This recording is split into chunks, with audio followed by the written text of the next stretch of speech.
Just want to call the meeting back to order. And thanks everyone for bearing with us. We've been able to resolve the issue, but also at this time just want to welcome anyone else who hasn't spoken but wants to make a public comment. We're still on item G. This is the time and place for public comments for items not on the agenda and for non-action items. If there's no one else here in person, we'll go to the virtual speakers. Madam Clerk.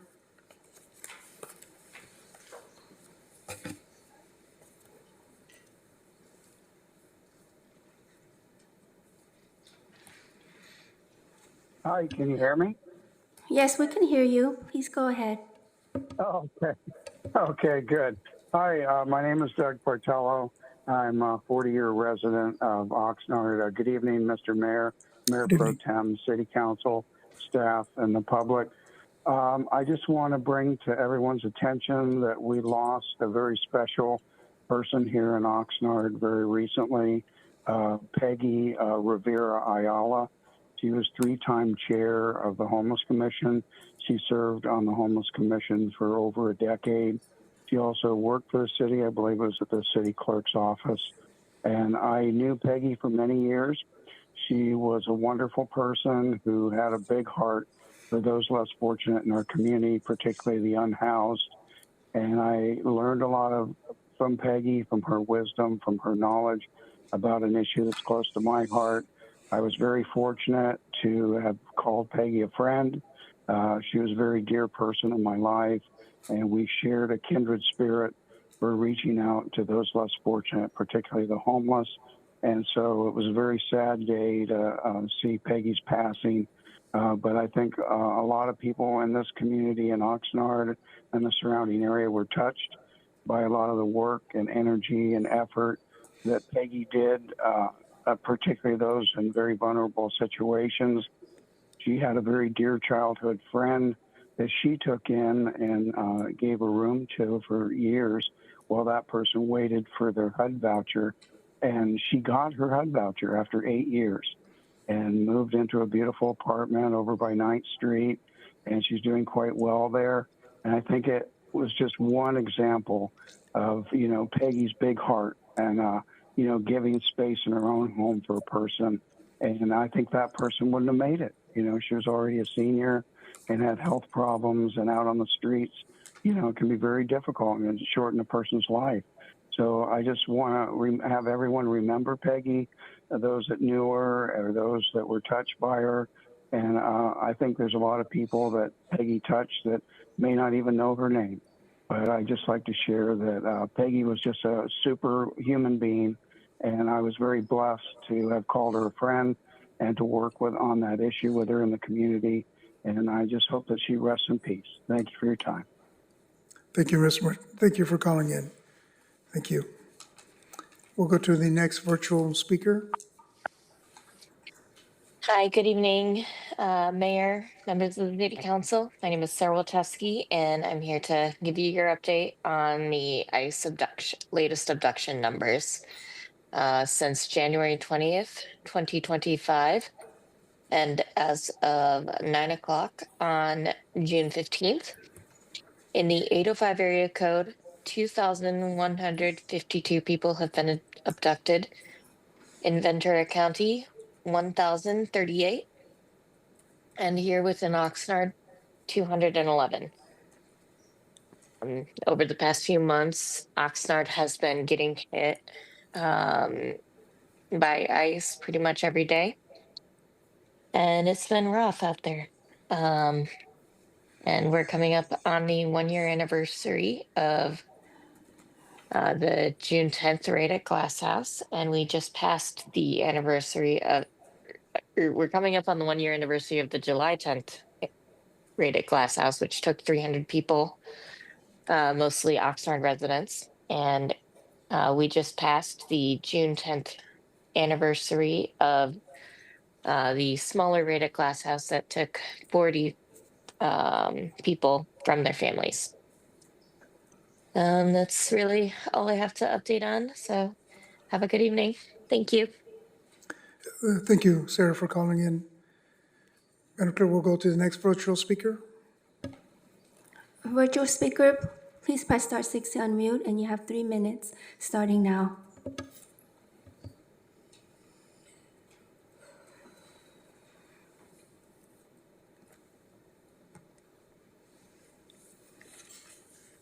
Hi, can you hear me? Yes, Okay, I'm just calling in to test the system, make sure it's working. This is Jason, City Attorney's Office. Thanks. wonderful, Jason. Thanks so much for checking. Madam Clerk, does that conclude the virtual speakers? Mayor Pro Tem, and council members, yes, that concludes our speakers in person and virtually for items not on the agenda and non-action items. Thank you. Thank you. Again, thanks everyone for bearing with us as we resolve that technical glitch.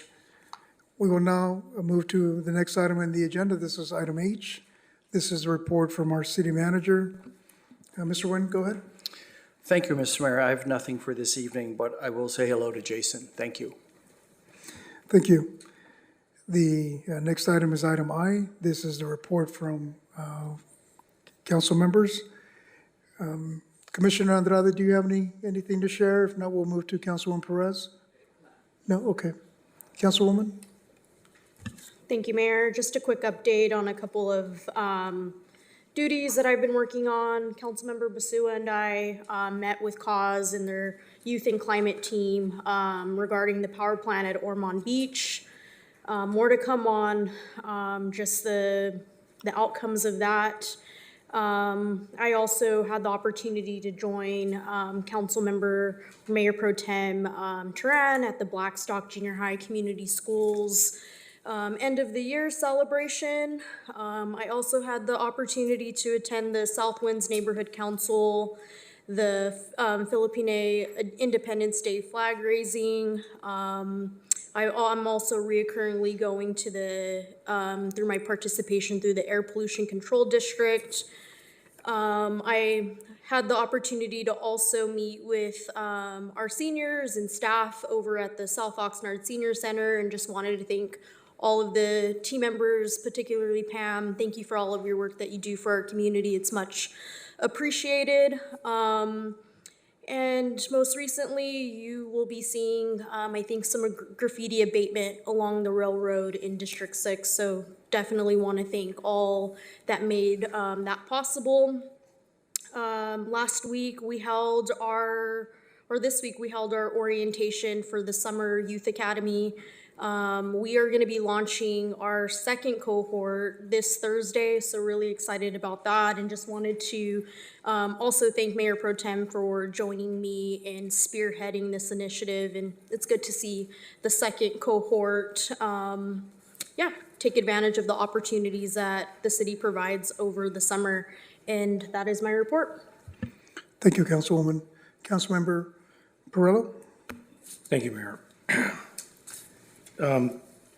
Recently, I had the opportunity to attend an event at the PAC put on by the Sterling. It's been a while since I've been in the building, but it is amazing when you go in the facility and it's nearly packed, nearly completely full. It's great to see that. It's great to see the parking lot. There's nowhere to place a car because there's so many people taking advantage of Sterling's events. Also had an opportunity to attend the All-Star Baseball events at the North Side, and again, tremendous event. I was doing my roundabouts looking for things to call 311, saw the event, thought I might as well take a look at it. It took me parking 3 blocks away to find a place to park so that I could walk and see it, and it was well worth the walk. It was well worth seeing all 4 fields working at the same time. People from all over Ventura County and some from LA County. Parents supporting their kids, kids having a blast, and our city offering the opportunity for them to have an good had the opportunity to attend the River Park Neighborhood Council meeting, excellent meeting.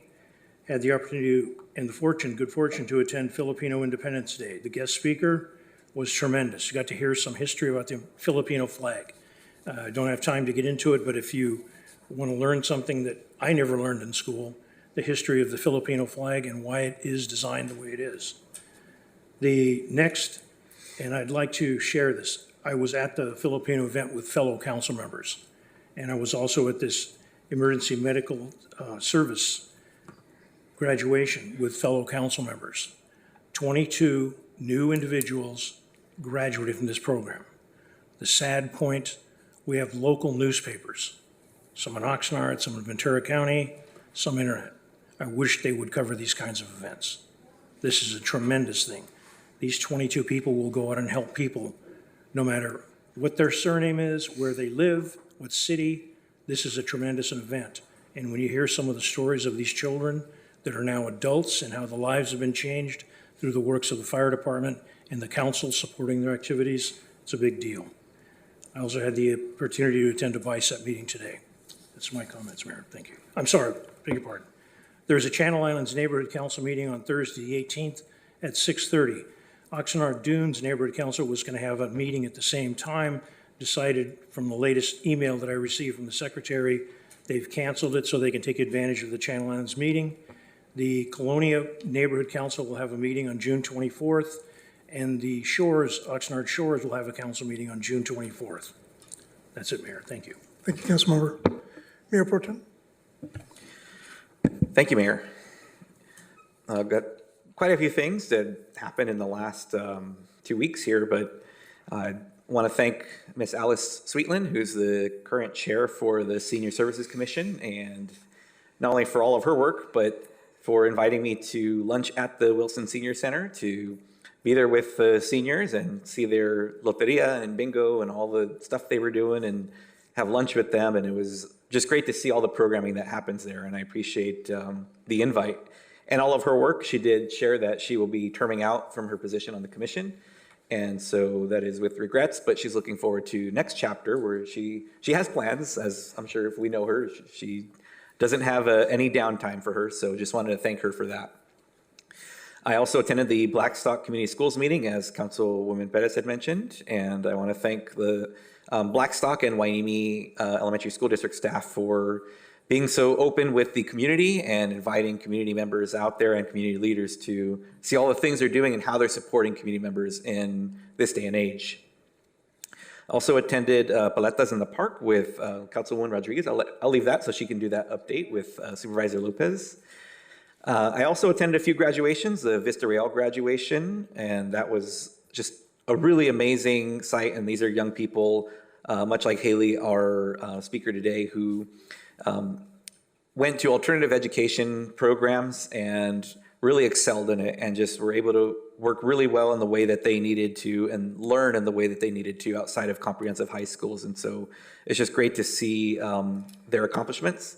And along with Councilmember Perello and Councilwoman Rodriguez attended the EMS Corps graduation.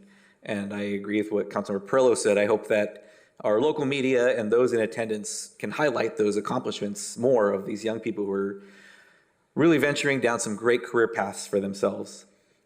Also attended just today, actually, before this meeting, it ended at 4:30 and I came straight over here, the Lopez Academy promotional ceremony for Manuel Lopez Academy. It was the 8th grade students promoting to high school. I believe they said they had 220 some odd students who were promoting, and we shook hands with all of them. And I think of Councilor Perello when we're trying to teach them about a firm handshake and look a person in the eye and good luck to you and congratulations. And so I appreciate the opportunity to be there. I also attended the Continuum of Care meeting with our partner agencies in the County of Ventura. And just on Sunday, attended the Fatherhood Summit, which is put on by the County of Ventura as well. I was unaware of this summit, and it has workshops and speakers for fathers and father figures. And it was a very well done event and opportunity for community members. Anybody can go, but it's certainly geared towards fathers, and it is a bilingual event, trilingual event, because they offered mixed echo interpretation as well. And so I just want to thank the folks who put that together and thank them for the invite. And last items here, River Park Neighborhood Council and Carriage Square Neighborhood Council. I was at those, and I want to congratulate their executive boards who were voted in. That was election meetings for both of them. And Carriage Square, the chair had to step away for just family obligations. And so they have a new chair who stepped in and a few other people on the executive board as well. So congratulations to them. And for those who don't know, Campus Park will have their groundbreaking June 26, 11 a.m. at Campus Park on the at the end of the parking lot near the Powell facility. And if you go to the city's website. You'll find information on how to RSVP for that, and you'll see it on the city's social media as well, I'm imagining. And my last thing, Mayor, and I'm sure you're going to talk about your piece of this too, is July 4th at Plaza Park at 11 a.m. I hope that community members will come out to see a very special presentation we'll be having that is celebrating not only the 250th anniversary of the United States, but more so what it means to live in Oxnard, grow up in Oxnard, and be afforded opportunities because your family came here or you came here with your family, and what that meant. We will have 3 featured speakers. They will be from 3 different generations. Somebody who just graduated high school just a couple weeks ago. We'll talk about the opportunities that were afforded to them and their family by coming to this community. Then we'll have somebody who is an adult and in the middle of their career speaking about his opportunities that he has been able to take advantage of. And then we'll have a retired veteran who will talk about the opportunities that were afforded to him, his family, as well as those who came after him.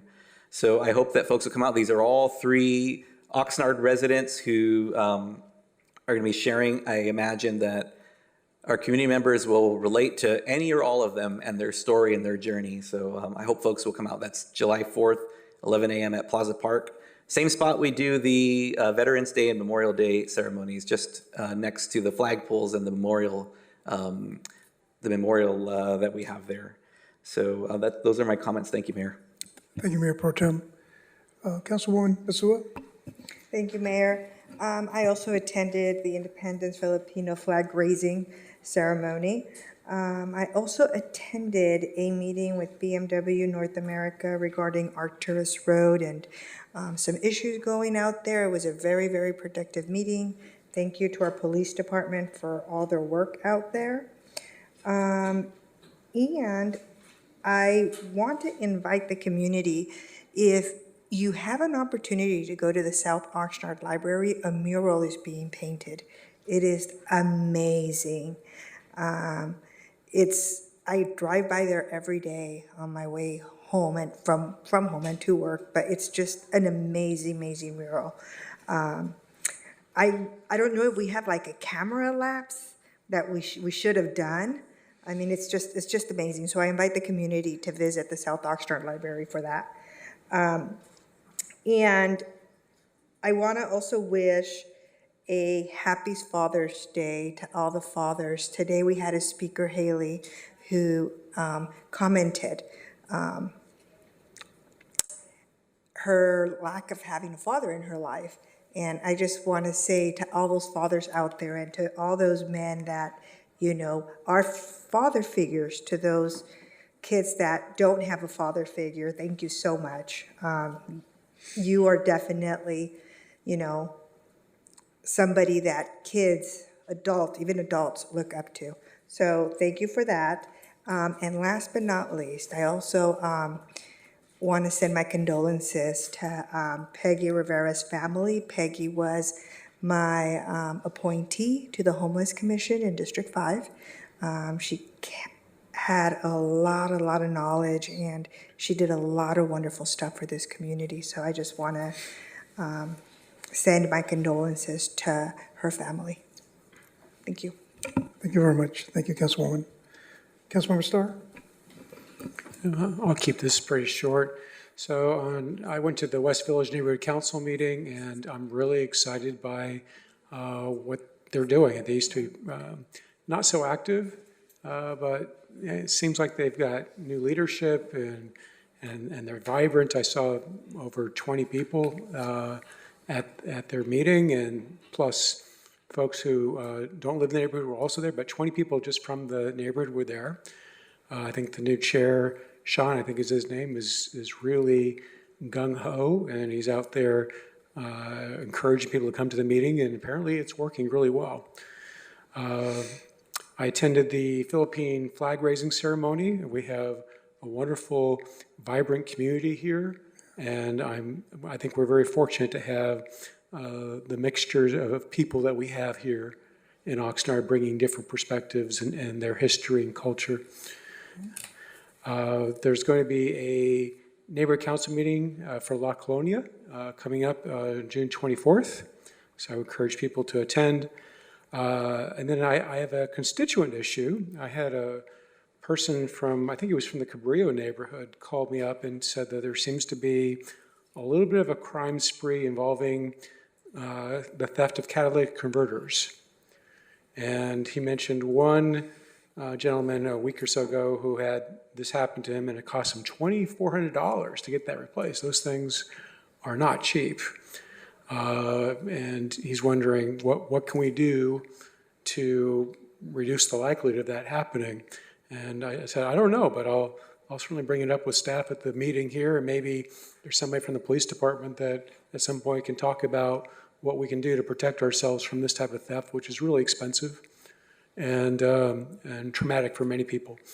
So that is everything for me today, Mayor. Thank you, Councilmember Starr. Councilwoman Rodriguez.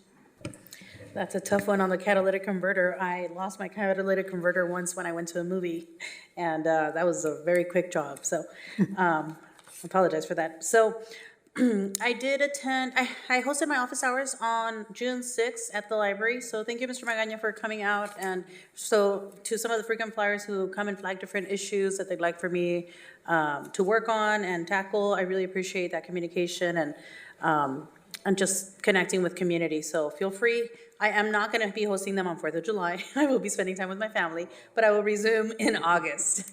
If folks want to meet, let's connect. So I'm happy to connect one-on-one as well. I also had the Transit District meeting for Gold Coast. Basically, on mid-July, we're going to be launching new routes, and I hope to hear feedback from community. The goal would be that we would have the ability to go from North Oxnard to South Oxnard and have access to transit every 20 minutes or so. So folks who are frequent flyers, I hope that you all can share any feedback, the good, the bad, and the ugly. Some of the routes that were changed include the 11, the 10, I think the 6. But please feel free to reach out. I know especially in South Oxnard around the South and J, like in South Oxnard on J, close to Clara, there's one that I think in theory looks good. Let's see if in practice, those are pretty narrow streets, and I hope that it works out. They've tested it, but I want to hear back from any constituents who have feedback on the Gold Coast new lines launching in mid-July. I also joined Board of Supervisors Vianney Lopez at Paletas at the Park. So I know it's called Hobson Park East now, but for me it's always been Lions Park growing up. And we had paletas. We ran out of paletas twice. The community was out there. It was a little chilly, but people were still into the paletas. So they served over 144 folks who came and talked to us. And I think some of the conversations at hand are just like preparing for natural disasters. I know we have El Nino coming, and it's going to be pretty strong. So it's just a call to action for folks to be ready and to have a plan in place, and just consider, any gutters that can be cleaned or any preparations that we can do. We know that some streets flood more than others. I know our Public Works department is working on that, but anyway, there was a lot of great conversation with community at large. So Paletas seems to be a good way to get people out there. So thank you, Mayor Pro Tem, for joining us then, and thank you to any community members who joined. And then I also attended, like others have shared, the EMT graduation. This was cohort 3. I love that these folks are coming out, training, and just, it seems to be a very intensive program for them to be our emergency response team. And it's at the Old Oxnard High. So the celebration was hosted at the PAL. And something that just stood out to me from one of their, just a phrase from their creed, they said, "From the fields to the sea, we are cohort 3." So I really love that. And just congratulations to all the graduates. Like Councilmember Perillo said, there's 22 new folks who are highly trained, and we would trust them with our lives and our loved ones. So thank you all so much for the good work to make that happen behind the scenes. I can't wait to see about the summer internship programs that happen over the summer and all the different departments and the exposure for our young people. So looking forward to that. Thank you. Thank you, Councilwoman. Thank you very much. And I'll just wrap up. As you know, I stay quite busy. I did provide the State of the City address last Thursday on June 11th to about 250 members of the business community. The State of the City is hosted by and organized by the Chamber. So great for the turnout that were there to hear me speak, and thanks to all the executive leaders that were there, and personal thanks to to Katie, our Assistant City Manager, who helped me in that process, you and your PIO staff, Leslie, Esmeralda, and Cecilia. So genuine thank you, sincere thank you for helping me put that whole presentation together. Also visited Procter and Gamble. That is, one of the Goliaths here in our city. They've been here since 1973, so went out there and spoke with their management. And as you drive through there, you'll see the beautiful artwork that they invested, and also the landscaping, the water-tolerant plants. And, I think what we're doing here in this city and really investing in not only infrastructure, but in our green spaces, our center medians, making sure we take care of our trees and creating beautiful canopies, palms, really enticing investment here in our city. It becomes contagious because you're seeing that, and that was actually shared with me by the Procter & Gamble management, that they received their inspiration by what we're doing here in downtown. So it's beautiful artwork that they did there and how they're taking care of their employees. They've got a little over 400 employees there. 95% of them are from this city alone. So you can imagine the economic strength the Procter & Gamble delivers to our city. They produce out of that factory 10% of the toilet paper, as well as the Bounty, the hand towels as well. So they're just big economic engine here in our city. I also attended several graduations, including the adult school graduation that was held at Pacifica High School. That, to me, is, all graduations are special, but that brings significant, for me, it's important just because you see a lot of the adults. We had one graduate that was in his early 70s, and others who are there, some that I recognize from the time I spent in policing young people that I arrested when they were teens, or others that for one reason or another, right, we don't know the challenges that they face themselves, but nonetheless they find that education is important, that they've circled back and just to see what they're able to achieve and how important, how significant it is for them to receive that high school diploma, to me is just very, very memorable. So I was happy to be invited and to sit up on stage and make a few remarks at that graduation. Also invite everyone to participate with us, as Mayor Pro Tem mentioned it. July 3rd, I'm together with the city and in partnership with the Downtowners, organizing a free event for our community. Hope everyone comes out. It's on July 3rd. We'll do it from 3 o'clock to 9:30 p.m. It's very kid-friendly. We'll have a kid zone. The choo-choo train will be out there. A lot of nonprofits will be out there. We have beautiful entertainment, conveying all the diversity that we have in this city. Live bands begin at 6 p.m. all the way to 9:30 p.m. And it's all free to our community. We chose to do it on July 3rd, is to not do it on the 4th, is to not compete with the pre-planned events already at the harbor. And the Mayor Pro Tem is actually organizing, as he discussed earlier, what he's doing on July 4th. So I hope everyone comes out for the July 3rd event. It should be a packed house, including a car show that will be out there as well. And I think Randy Latimer mentioned the Palomazo. So I attend the Palomazo. It's just a music jam is what that is in Spanish here at the Heritage. And so happy to support programs like that, visionaries, entrepreneurs that are bringing vibrancy to our downtown. And as well as it was discussed here, many of us with the Philippine flag raising, I wouldn't miss that. Mark Amon, a esteemed friend of mine, I went to elementary school with him since the 3rd grade, and we graduated together, as did Mark Contreras, who the principal here was here earlier. We were in the same class, and Mark and I worked together at the police department for over 25 years.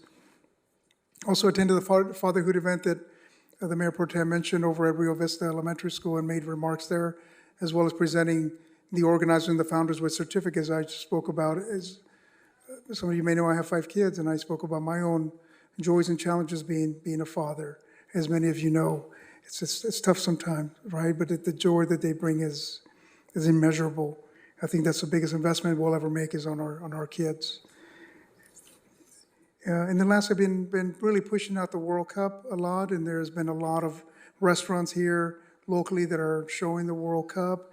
Some of you may know I sit on as a commissioner on VCTC, and I pushed for maybe one of the blue buses to be wrapped in celebration of the World Cup, just because what the World Cup celebrates, especially here in our communities, we're a mecca of soccer, and there's so many groups represented here with Colombians, Brazilians, Mexicans, certainly, fans of the U.S. team and everybody else.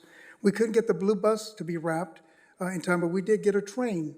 As you'll see the Surfliner.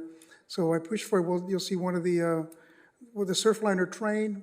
One of them is wrapped with the World Cup. So it's beautiful as it passes here in our city. Again, we're a big arts community, and I'm just so delighted that they heard me out as to what soccer means to our region here. It's so important. And then I drove down to, I know Councilwoman Basua mentioned it, that she had some very deep and robust conversations with the management over at BMW. I just drove out there over the weekend and took a look at, I've been out there before, but just to see if anything changed at all to Arcturus and McWayne, and looked at the homeless issue that is there.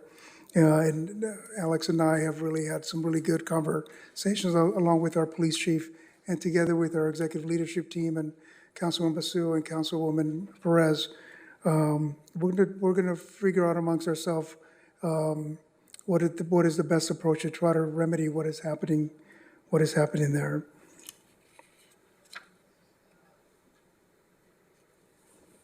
And I'll just conclude with that. Thank you, everyone. We do have a speaker on this item. It's Eric Andrus. Come on up, Eric. So Mayor, just as a reminder for the future, the way your agenda is set up is that non-action items are dealt with under item G. And this, it comes up sporadically, so you may have forgotten since the last time, but that's that we've tried to make it more prominent on the agenda, where G is public comments on items not on the agenda and non-agenda items. Thank you. He didn't forget, every agenda item gets public comment. It's the law. It's interesting that Bert and Gabe only talk about positive things they do, but didn't talk about the email chain they participated in trying to take down the people's elected treasurer on their city-provided email addresses. Gabe even goes so far as acting as a hall monitor, policing the time the treasurer spends in his office. Bert forwarded it to the council, creating a potential serial meeting, which is against the rules. The people need to know when this kind of crap goes on with our council members so they know how to vote in the next election. Thank you. Thank you, Mr. Andrus. We will now move to the next item in the agenda. This is item J. This is the review of the information consent agenda. Do any council members have any consent items they wish to discuss? Mayor Pro Tem and council members, on the information and consent agenda, I am requesting that item L2, this is the approval of the Oxnard City Council minutes, be removed from the agenda, and they will be rescheduled for the June 30th City Council meeting. Thank you. Thank you. Just go ahead, Mayor Pro Tem. Thank you, Mayor. I'm not going to pull anything for discussion, but I just want to note for the record that for item L5, the agreement with the Oxnard School District for the after-school program, I will be recusing myself from that just out of an abundance of caution due to a potential remote interest because of my day job. Thank you. Thank you.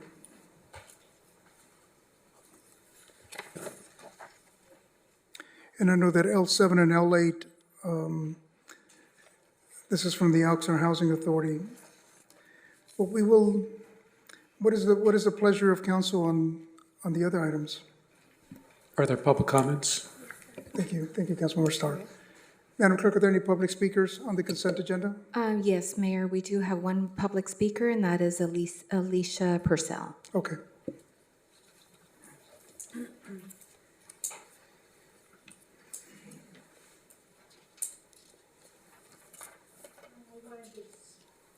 Item L6, number 2 under L6.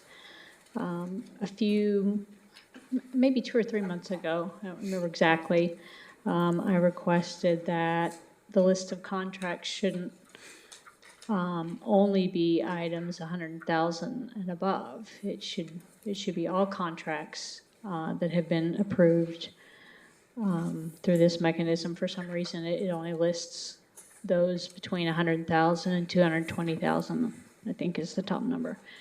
And so anyway, I believe at the time staff commented that they could do that, and we're still just seeing the larger dollar contracts on that, and they could be. I also mentioned that the same things are posted on the website, but we don't see the smaller contracts posted there either. So I just wanted to remind you that there are other contracts that are not included in this list, and I think they should be. And especially when they're single source contracts, it's particularly important to have those brought to your attention. Thank you. Thank you, Ms. Parcell. Any other speakers? Mayor and Mayor Pro Tem and council members, that concludes our speakers on the information and consent in person and virtually. Thank you. Thank you. What is the pleasure of council recognizing that our city clerk is asking L2 to be removed, and also Mayor Pro Tem, you're abstaining from L5, correct? Okay. And we can take a separate vote, if that's okay, on L7 and L8, including the Housing Authority.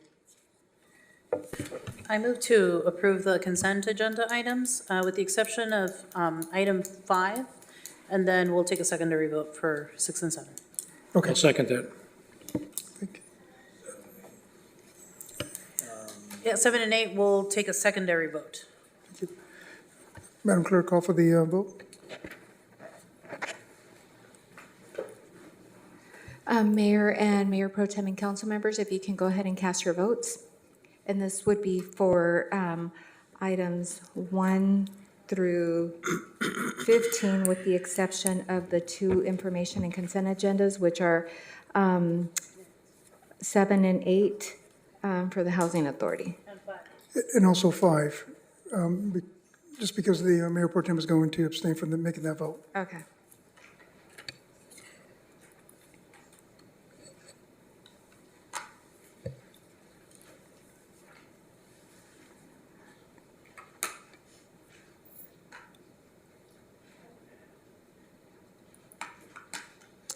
Thank you, and this motion carries 7-0. Thank you. If I can get a motion for L5. So moved. I'll second. Councilwoman Perez, Yes. Councilwoman Rodriguez, Aye. Councilmember Starr, Yes. Mayor Pro Tem Teran. Recusing. Okay, thank you for the record. Councilwoman Basua, Yes. Councilmember Perallo, Yes. Mayor MacArthur, Yes. and this carries 6-0-1 with Mayor Pro Tem recusing himself. Thank you. Thank you, Madam Clerk. Now, what is the pleasure of the Oxnard Housing Authority for the approval of L7 and L8 on the info consent agenda? Motion to approve? Thank you, Councilwoman Perez. Second. Thank you, Councilmember. Madam Clerk, call for the vote. Mayor and Mayor Pro Tem and council members, if you can give me just a quick minute.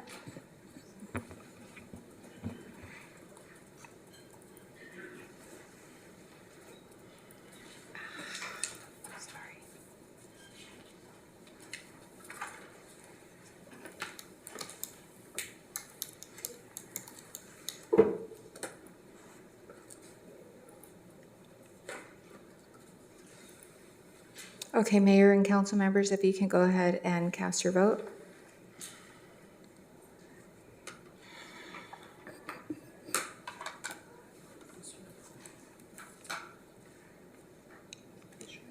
Thank you.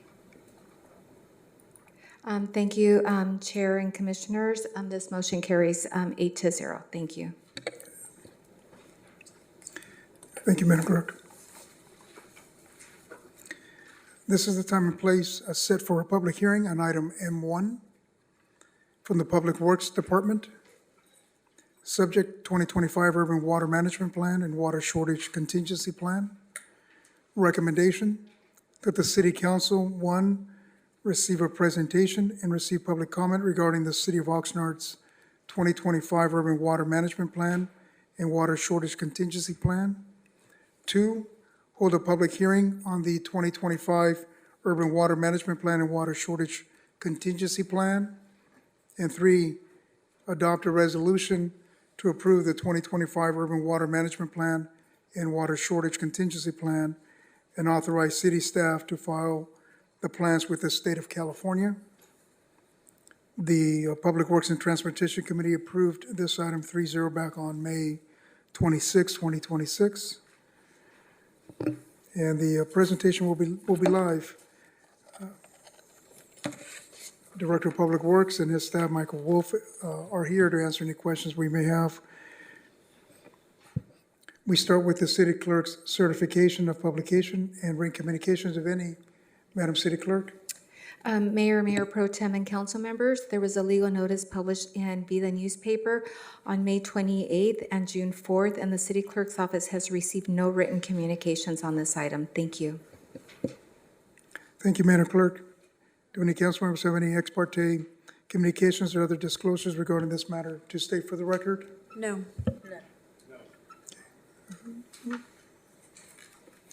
Thank you. Members of the public were invited to sign up to speak on this item on the city's website, and a person who did not sign up may do so now by submitting a speaker card or following the instructions posted on the agenda for this meeting and at the city's website, oxnard.org, city meetings. The council will deliberate after the public hearing has been closed. Do any council members have any questions at this time? No, go ahead, Mayor Pro Tem. Thank you. Thank you, Mr. Payton. I was wondering if perhaps you can give just a brief overview of this item, considering it's a public hearing and the public won't be able to see a live presentation tonight if they didn't have the chance on their own time to see the video ahead of the meeting. So if we can give just a brief overview. I think Mr. Wolf is pointing that the consultant is here. Oh, my apologies. Yeah, so we'll have a live presentation. Okay, Yes. thank you very much. The reason why we're having a live presentation is because he's not staff. Sure. And I'm assuming Mr. Payton will do an introductory piece then. Thank you. Yes. Yes, yes, sir. Yep. Go ahead, Councilmember. Mr. Payton, thank you very much, Mr. Wolf and everyone included. Recently at a Fox Canyon groundwater meeting, it was brought up by a member of the public, myself, with respect to what's called artesian wells. And it was brought up because I talked to a farmer, Mr. Graham Cow, and the issue is the amount of water that is flowing out of the ground. How do we address that? And when it was brought up that the United Water Conservation District General Manager, Marcirillo, went to the public comment, and it was not a tag team event, stating that he's asking for money to help seal the wells that are leaking out of the ground. My concern is, and it was brought to the attention of me by the farmer, a very sharp business individual, that possibly if they stop the leakage on the west end of the Oxnard Plains, Fox Canyon, it might force the water to go to the east, which is most greatly impacted by the saltwater intrusion. And I was wondering if our city is involved with that at all, because I know that, to the credit of our Public Works General Manager, he has been asking a question, which every member of the city of Oxnard, I hope, pays attention instead of sometimes talking in the back as they are now, with respect to not knowing what's coming in the ground and out of the ground, and potentially, as I also wish Cayugas had still stayed here, knowing who's going to get charged for the water coming out of the ground. To the credit of Mr. Wolf, he wants to make sure our residents don't get charged for the water leaking out of the ground. And I was wondering if you have any update on the information, or if you could at least share my comments with Cayugas. Thank you. Yeah, we can. We'll share. We've been talking to Fox Canyon staff. We've been talking to our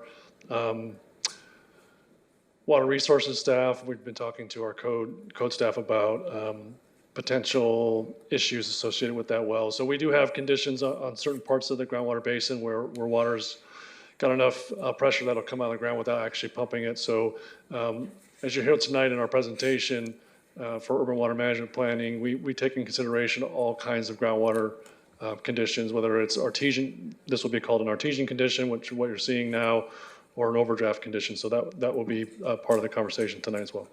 And I'm also grateful, Mayor, that our Development Services Director and City Attorney's Office is involved in this. Thank you.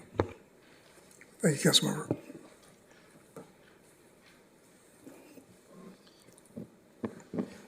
Readjust.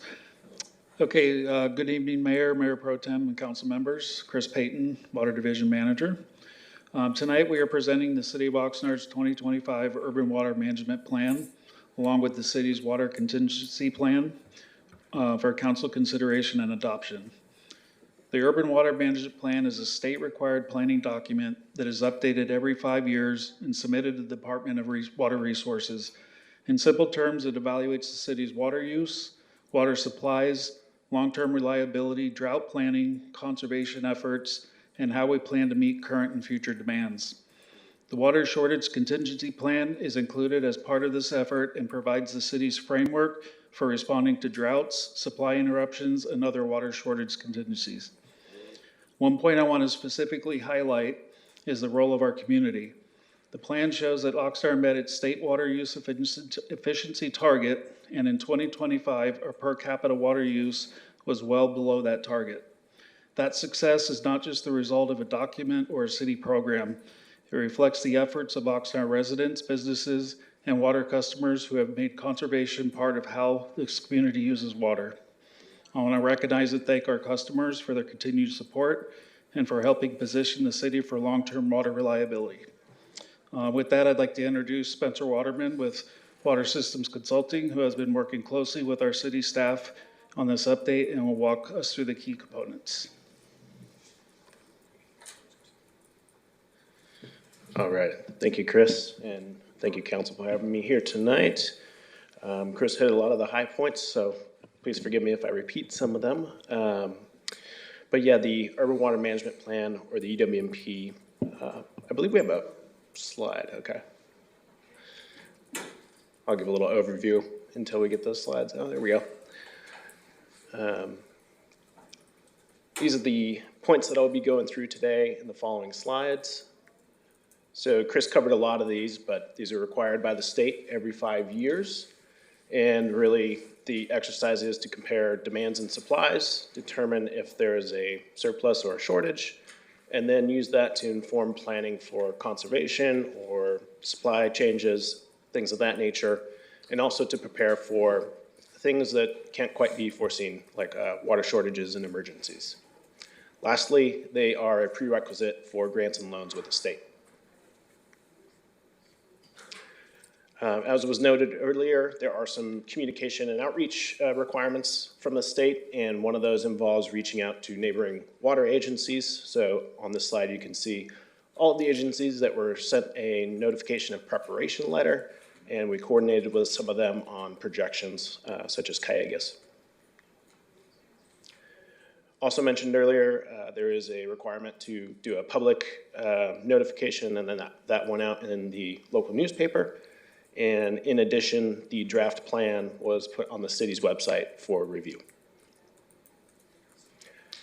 In this table, the key chapters of the UWMP are summarized, and I will talk about each one of them as we move through this presentation, with the exception of the first three, which are really just kind of administrative background requirements, summaries, and things of that nature. The first key chapter is the water use chapter, where we look back at the city's historical water use patterns. And as Chris mentioned, the city has met the state mandated Senate Bill X7-7 compliance target of 140 gallons per capita per day, or GPCD. The city is well below that at 97 GPCD in 2025. And as you can see, there's been a steady trend of more efficient use per person historically. So in order to project future demands, we looked back at that historic trend that I just showed, but we also looked in more detail at the different water use categories, so residential, non-residential, and how those are shifting over time. And then we considered another future water use efficiency standard that the state has set that surpasses SBX 7-7.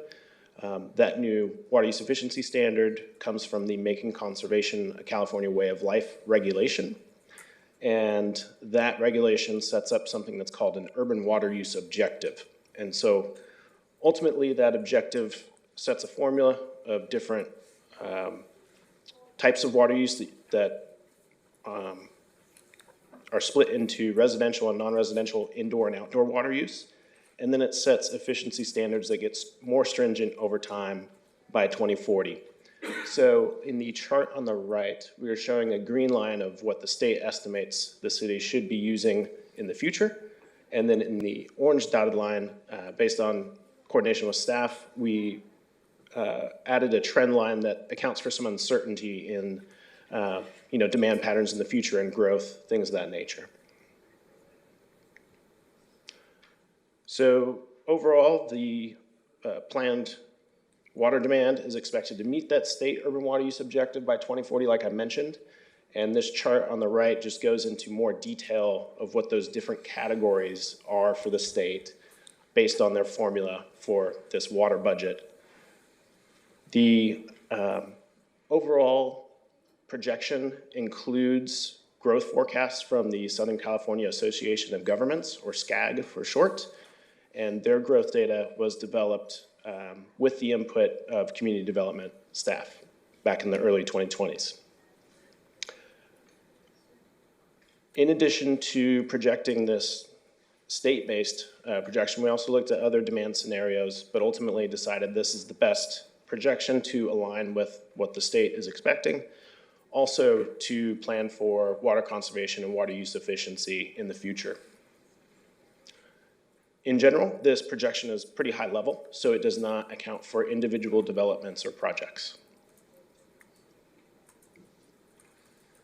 Switching gears over to supply, as you all know, the city extracts groundwater, and it also receives water from United Water Conservation District that's extracted from groundwater and then sent over to the city. And then the city also purchases imported water from Callegas, and that water, a majority of it comes from the State Water Project through Metropolitan Water District, as you all heard in the presentation earlier. And so that's the key potable water supplies for the city. And I will note that there have been some reliability issues with the State Water Project due to Delta related issues in the past with the state cutting allocations for state water. And so that resulted in 2022 in an allocation reduction to the city. In addition to that, there's an ongoing groundwater adjudication. So the future of groundwater is a little bit uncertain in terms of the city's allocation. But on the flip side, the city has been very prudent in proactively planning for less reliable state water and uncertain groundwater by developing the Advanced Water Purification Facility, or AWPF.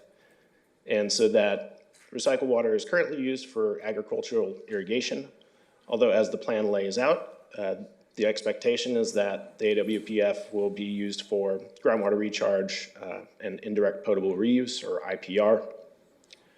So I will move on to the next slide here, just to provide a bit more detail. The uncertainty about the groundwater is reflected in the top two rows here. And we looked at the Fox Canyon Groundwater Management Agency's Groundwater Sustainability Plan, as well as their first periodic evaluation of that GSP, as it's called. And they lay out multiple scenarios where the sustainable yield of the basin may not reduce in the future, depending on what projects are implemented across the basin by various agencies, all the way to up to a 40% reduction in allocation. And so we looked at all those scenarios and ultimately decided to project kind of a middle ground scenario of about 28% reduction in groundwater allocation. Now, this is just for planning purposes, but we wanted to align with that particular scenario because it also considered the city's plan to implement expanded AWPF and groundwater recharge. As that water goes down in those top two rows, you can see on the, I guess it's the second from the bottom and the third from the bottom, the increase in IPR as well as groundwater pump back allocation from that recycled water use. In the middle of the chart, you can see that Callegas water is expected to remain relatively constant, and that's typically used for blending for water quality purposes, but also to maintain operational constraints.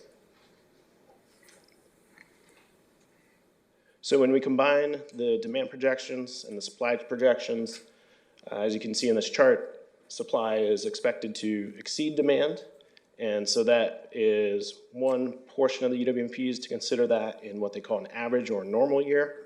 And then we need to stress test it. And the way the state wants you to do that is by looking at conditions of one single drought year or 5 consecutive drought years. So we looked backwards at what those conditions were and then applied them to projections going forward, and ultimately determined that there will be enough supply available to meet demands in all regular and dry year conditions. Now, even though supply is expected to meet demand, as I mentioned earlier, the demand projection includes the urban water use objective, which is a bit more efficient over time. And so conservation programs continue to be a vital resource in order to meet that target from the state. And those programs are summarized in the demand management measures section, or the DMM section. The DMM section really looks at long-term water use efficiency, whereas there may be shorter-term issues from things such as if a supply is contaminated or things of that nature. And that is handled within the water shortage contingency plan. So the table shown here outlines the different sections of that contingency plan, but really at the core of it, it identifies what are the conditions that will trigger a shortage, what are the various stages of shortage that we will take action at, what are the actions we will take at each stage, and then how will we implement those actions. Lastly, the water shortage contingency plan also is required to outline a process for an annual water supply and demand assessment, which is another report that goes to DWR each year, also in July. And in that report, the city is required to look ahead 1 year as if the next year is going to be a drought year, and then project if there's going to be any shortage or surplus in supply, and then if there's any corresponding shortage response actions that need to be taken. The contingency plan is not meant to be really rigid. It's more of a flexible roadmap. And so in this graphic here, we're showing what the city stages are on the left-hand side with 4 stages based on conditions that the city has deemed appropriate and has experience with implementing the contingency plan since 2020 very successfully. And so the 4 stages that align with the state's 6 stages are shown there.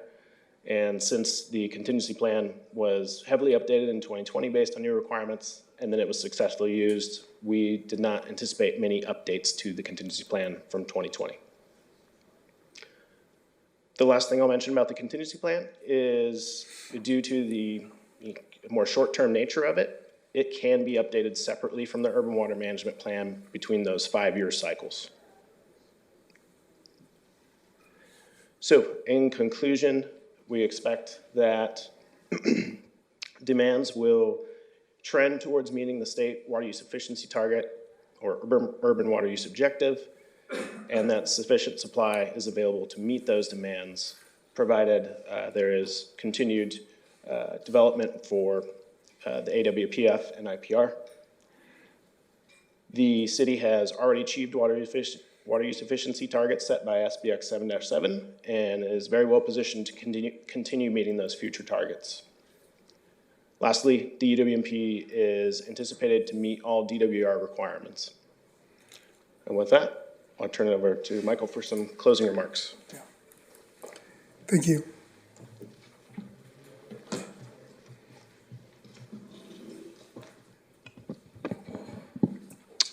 Good evening again, Michael Wolf, Director of Public Works. I just want to reiterate a couple things and then point out something in the staff report just for the closing statement here. What you heard from Spencer is that everything in the urban water management plan is good news. So we have some really good news that we're presenting tonight, and we thank the council for their support and getting us to this point in terms of funding projects, being able for us to have different opportunities to look at flexibility and different sources of water. And so I do want to cover just one section of the staff report that I think is important as well. If you look at page 733, the second paragraph in the background section, I want to just discuss a little bit about what we wrote there, because I think it's a good indication of what the urban water management plan is used for. So back in 2020, the urban water management plan assumed a 2025 water demand for the city of Oxnard of 28,819 acre feet. So think about that. 6 years ago, we were doing this urban water management plan, and we said, we think we're going to be using 28,819 acre feet in 2025. The actual water demand for the city of Oxnard in 2025 was 23,206 acre feet, or about 20% less than what we were estimating 6 years ago. And I point that information out because while the urban water management plan is a good planning document, there's still projections and estimates, and there are some assumptions that are put in there. So this is not an absolute document. This is a planning document, not an implementation document. And the difference there is we use this to plan looking forward. We use this to make analysis and assumptions. We don't use this to fund capital projects. We don't use this to identify maintenance needs. We don't use this. This is not an implementation document, and that would be like the capital improvement program. That's an implementation document. The urban water management plan is a planning document, and I want to make sure everybody understands that that's the lens that we're looking through this. It's a requirement from the state, but it's also a planning document. And I will just reiterate what Spencer said. If you look at the chart on page 735, our future water availability exceeds our projected demands, and I think that's a really good thing and something we should be celebrating. So thank you. Thank you, that's wonderful. Thank you, Mr. Wolf. I will now open up the public testimony portion of the public hearing. Speakers have 3 minutes to speak on this item. Madam Clerk, do we have any speakers on this item? Yes, we do. Speaker, please press star 6 to unmute, and you have 3 minutes starting now. Hi, this is Debbie Mitchell from Channel Islands Waterfront Homeowners Association. I just want to say quickly thank you to Michael Wolf for that explanation and the additional notes. Very good news. Thank you very much. That's it. Bye. That's it. Thank you, Ms. Mitchell. Thank you. Any other speakers, Madam Clerk? Excuse me, Mayor, Mayor Pro Tem and council members, there are no speakers, but if we can just make an announcement, if there's anybody in the audience that would like to speak on this item, please come forward and fill out a speaker card, or if you're joining us virtually, please press star 9 to raise your hand. So if we can just wait a couple of seconds. Sure. Thank you.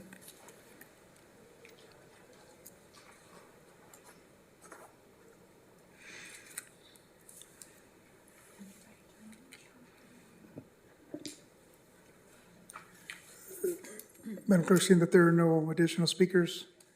Mayor Pro Tem and council members, that concludes our speakers in person and virtually for this item. Thank you. Thank you. We will then close the public hearing for this item. This hearing is now closed. Does any council member wish to comment? Councilmember Starr, I saw your hand up. Go ahead, sir. Yeah, just a question. So I understand that the 2020 version of this is quite different as far as, what we projected versus what we ended up changing our figures to this year. And I guess what I want to understand better is, are there any consequences if we're significantly off the mark by thousands of acre feet a year? Does it matter in the end? Yeah, it does matter at the end. The fact that we as a group overestimated our water usage 6 years ago is, I think if you look at it from a financial planning standpoint, overestimate on expenditures, underestimate on revenues. That's a good thing in terms of if you miss the mark on both of those rather than the other way around. So we want to take the best approach that we have, the best science that we have to make our estimations going forward.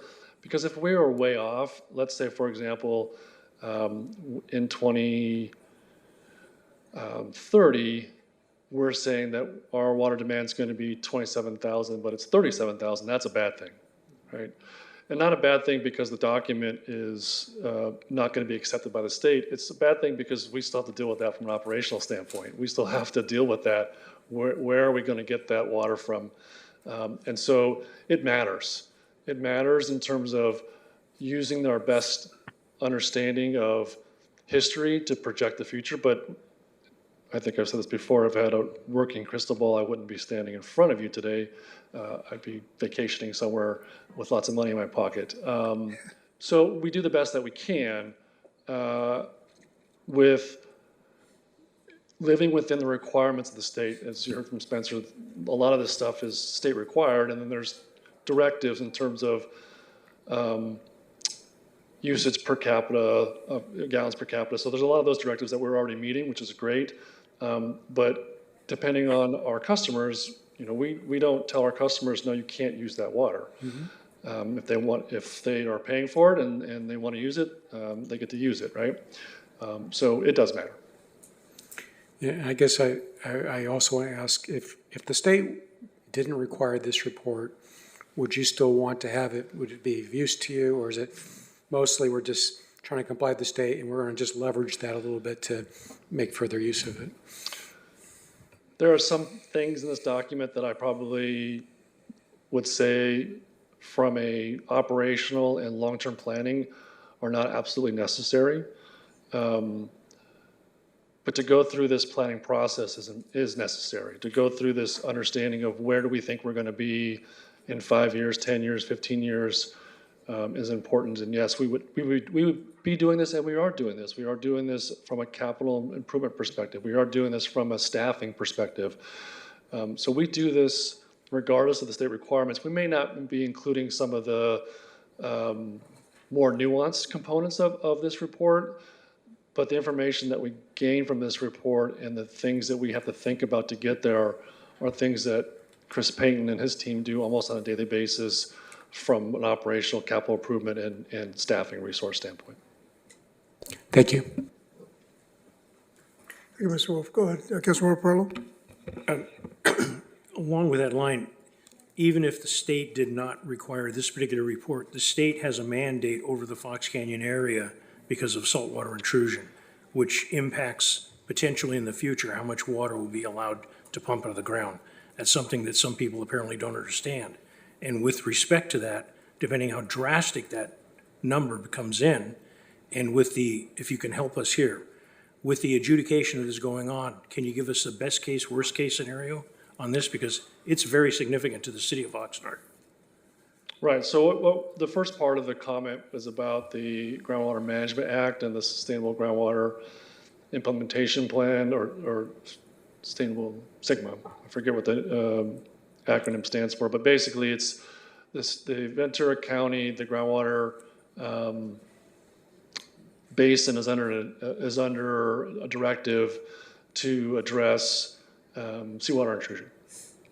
And so the Fox Canyon Groundwater Management Agency is the agency that's required to put together a plan to address that by a certain date in the future. And that's part of this analysis that we've done. When you read through the actual report itself, the Groundwater Management Plan itself, we address that in here. We address the Groundwater Management Act requirements and the SIGMA and the Groundwater Sustainability Plan in terms of the evaluation that was recently done by Fox Canyon. It's all addressed in the Urban Water Management Plan. So the original groundwater management plan that was put together by Fox Canyon talked about a ramp down, groundwater extraction ramp down, and it was in the before my time here, but my understanding was in the 40 to 50%, 45% range.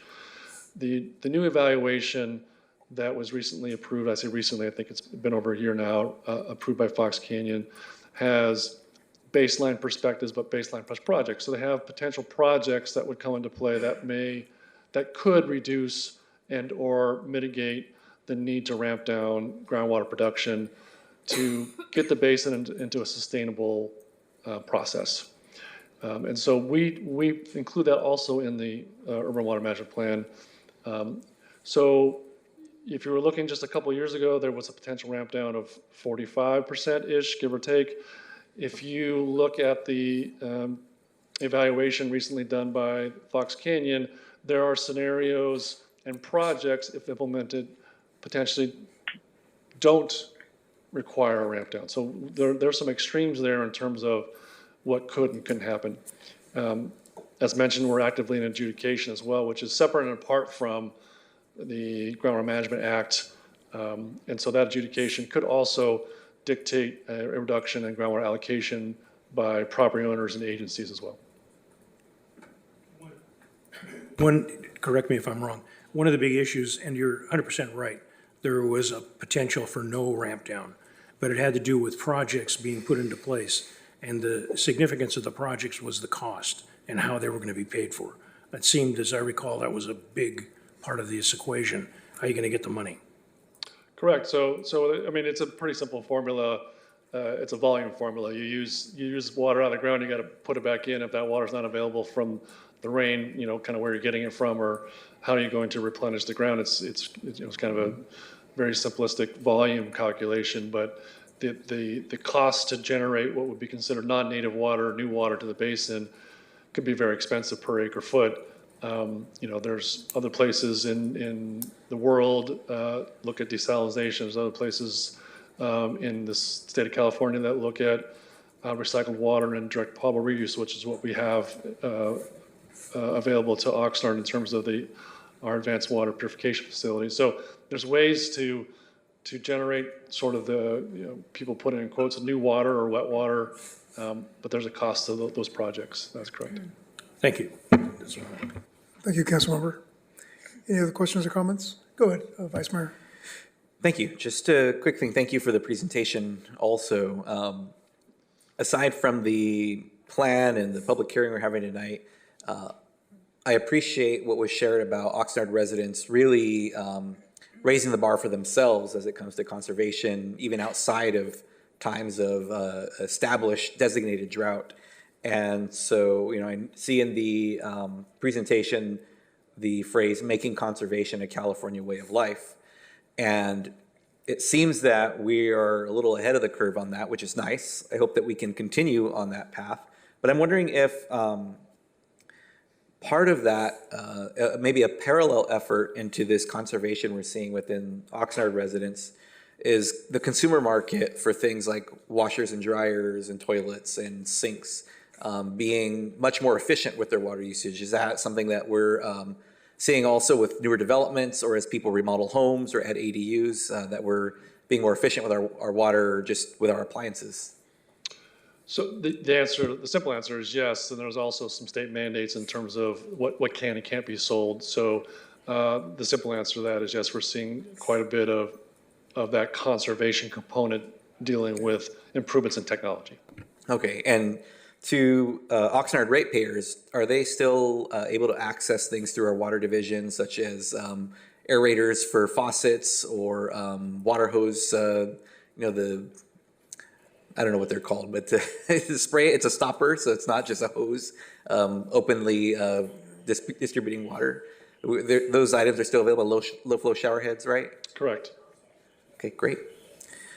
So that's it. I just wanted to mention that. And I will say in my own home, when we had to replace our washing machine, that alone made a big difference. And then when 2 toilets were replaced, that made a big difference just in its own. And so I really appreciate that people are saving water, but know that if you have a fixture or appliance that is showing its age, don't be like me and just push it as long as you can until you absolutely have to replace it. There is some good that will come from it, not only in the amount of water that you use and what your monthly bill looks like, but also the conservation piece of this at the higher level. So anyways, thank you for the answers to that. Thank you, Mr. Mayor. Absolutely. Thank you very much. Just want to add, we also have the new meters that allow customers to sign in and check when or if they're using water efficiently, and potentially some folks may find, why is my water spiking at 3 a.m.? It's because your irrigation sprinkler is going off at 3 a.m. and you didn't know about it. So those are some good technologies that allow us to address those things. So. Yeah, and there's an app for it Correct. as well. Yes. Yeah. Sorry, I just kind of wanted to add on to that. In case the public isn't aware, we are doing a lot of outreach on the new AMI system. And there is an app called Ion Water that you can download for free.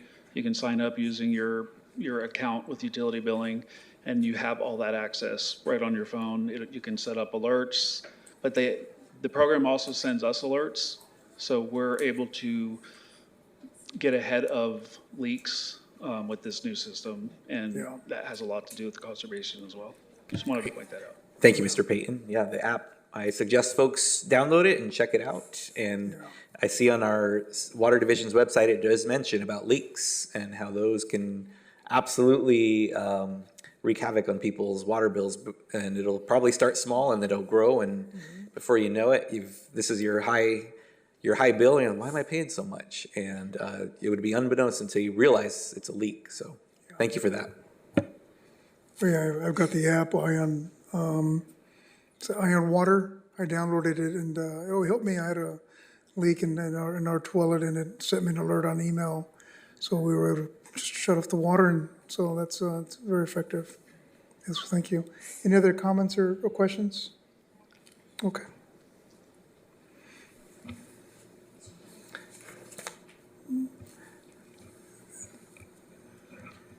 All right. I will entertain a motion to approve the recommendations on this item.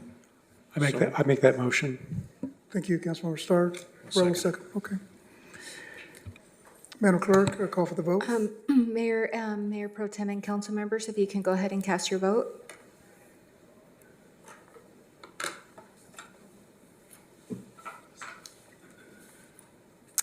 Thank you, and this motion carries 7-0. Thank you. Thank you. We'll move to the next item. This is item M2.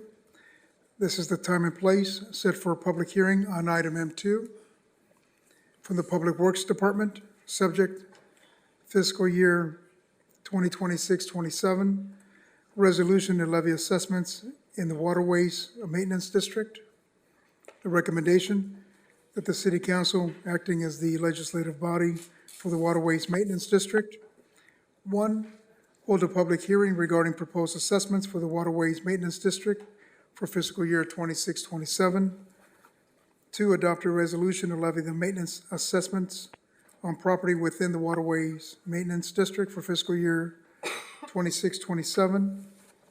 3, authorize the approval of agreement A 8620 entered into by and between the City of Oxnard and the Harbor Island Homeowners Association, accepting the donation of $10,000 from the Harbor Island Homeowners Association, HOA, to support landscape maintenance and on-call services within the Waterways Maintenance District Zone 2. The Finance and Governments Committee approved this item 2-1 back on May 26, 2026. And Director Michael Wolf from Public Works is here to answer any questions. We'll start with the city's certification of publication and written communications, if any. Madam Clerk? Mayor Pro Tem and council members, there was a legal notice published in the newspaper on June 4th, and the city clerk's office has received no written communications on this item. Thank you. Thank you, Madam Clerk. Do any council members have any ex parte communications or other disclosures regarding this matter to state for the record? No. Thank you. Members of the public were invited to sign up to speak on this item on the city's website, and a person who did not sign up may do so now by submitting a speaker card or following the instructions posted on the agenda for this meeting and at the city's website, oxnard.org, city meetings.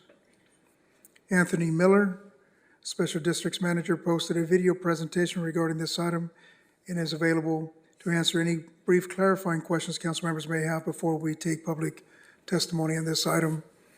The council will deliberate after the public hearing has been closed. Do any council members have any questions for Mr. Miller at this time? Go ahead, Mayor Pro Tem. Thank you, Mayor. And thank you, Mr. Miller. I was off on the previous item, and I'm glad we got a live presentation because the public was able to get context behind what we were going to be deliberating about and deciding upon for this particular item, because if people didn't get a chance from the public to see the video on their own time, would you mind just giving us an overview of this, considering it's a public hearing? Absolutely. Good evening, Council. Anthony Miller, Special Districts Manager with the City of Oxnard Public Works Department.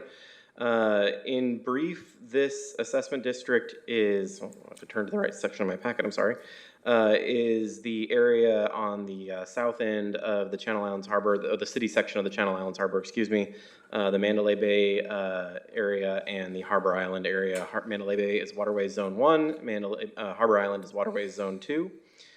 Each year, the city, the Special Districts Division brings forward a assessment proceedings to the council for decision on assessing a amount for landscape, for a variety of services, including landscape maintenance, vector control, things along those lines. And this district is a pre-Prop 218 district, so it is levied, or it was recommended to be assessed. It's at a fixed amount and has not changed since 1996. In general, the assessments support the improvements specifically within the districts and Harbor Island area. It's the linear park that runs around the condos there, and in Mandalay Bay, it is the waterways themselves, the seawall areas, the miniature parklets that are between some of the homes, and the buffer area along Harbor Boulevard. And that's not an exhaustive list, but that's in general what this assessment supports. And that essentially summarizes the district and the assessment proceedings as a whole. Thank you. Thank you, Mayor. That was my question. Thank you, Mr. Miller. Any other brief clarifying questions?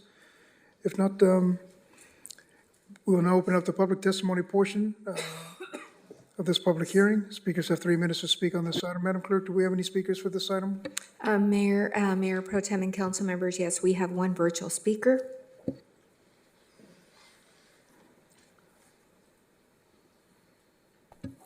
Virtual speaker? Hello, can you hear me? Yes, go ahead. You have 3 minutes.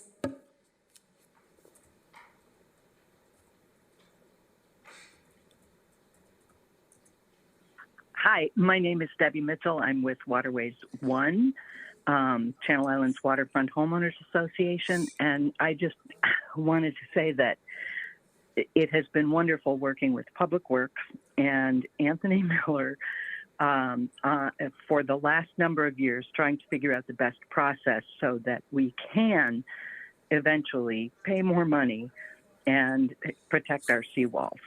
So I just really want to thank them. This stalemate with not being able to increase this assessment has caused great concern in our area. And now getting communications out to the homeowners in advance enough to not be crying wolf, but to have substantial documents that let them see that we've planned and worked with the city to make it most affordable is really complicated. And I just want to thank them all.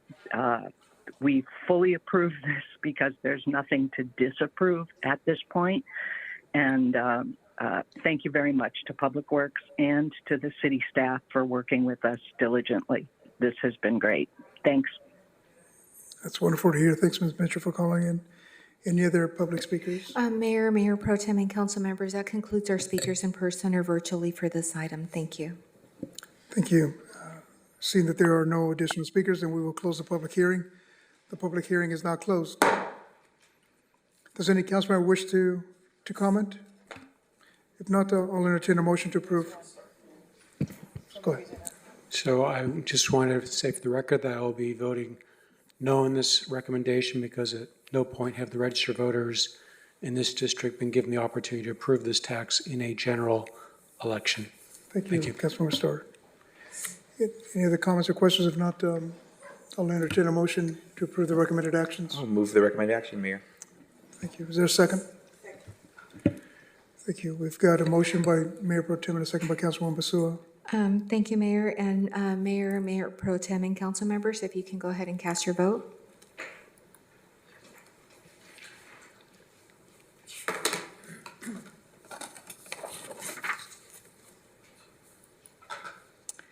Thank you, and this motion carries 6-1 with Councilmember Starr voting no. Thank you. Thank you, Madam Clerk. This is a time and place set for a public hearing on item M3 from the Public Works Department. Subject adoption of resolution confirming fiscal year 2026-27 landscape maintenance districts, diagrams, and assessments. Recommendation that the City Council, acting as the legislative body for the city's landscape maintenance districts, otherwise referred to as LMDs, one, hold a public hearing to receive public testimony regarding the proposed fiscal year 26-27 assessments in the city's LMDs, and two, adopt a resolution of the City Council of the City of Oxnard, California, confirming diagrams and assessments for fiscal year 26-27 in connection with the city's landscape maintenance districts. This item did not originate in committee. Michael Wolf, our Public Work Director, is here to answer any brief clarifying questions. We'll start with the City Clerk's certification of publication of written communications, if any. Madam City Clerk? Mayor, Mayor Pro Tem, and council members, there was a legal notice published in Be the newspaper on June 4th, and the City Clerk's office has received no written communications on this item. Thank you. Thank you, Madam Clerk. Do any council members have any? I'm sorry, go ahead. Councilmember Starr, go ahead. Thank you.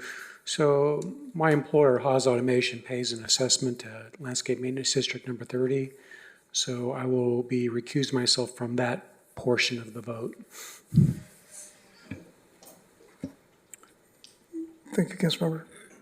Mayor Pro Tem? Or, I'm sorry, Councilmember Pearl? We'll go to you, Mayor Pro Tem. Go ahead. Thank you. I just have a couple questions on this item.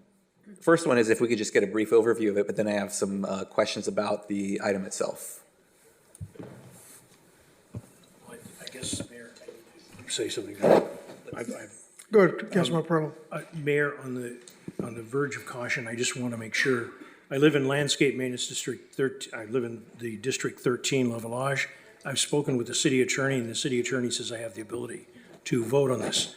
I know there are other members of the council that live in districts, and we've had one recused because of his employer, but I want to make sure, city attorney, that I am in good ground acting on these votes. I am also in that situation, as you know. Mr. Fisher? Thank you, Mayor. So the basic rule under the Fair Political Practices Commission regulations under the Political Reform Act is that an elected official has, or public official, has a prohibited conflict of interest when that official has a disqualifying financial interest. And that type of interest exists if the decision that you are participating in, voting on, will have a reasonably foreseeable material financial effect distinguishable from the effect on the public generally directly on the official or the official's immediate family or a source of income of the official.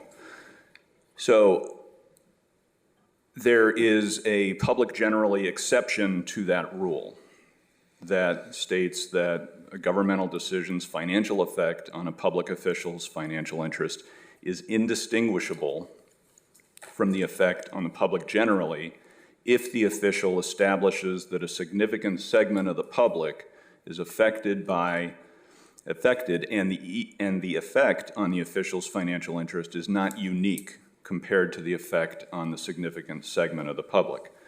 So that regulation of the FPPC is broken down into specific rules for specific circumstances.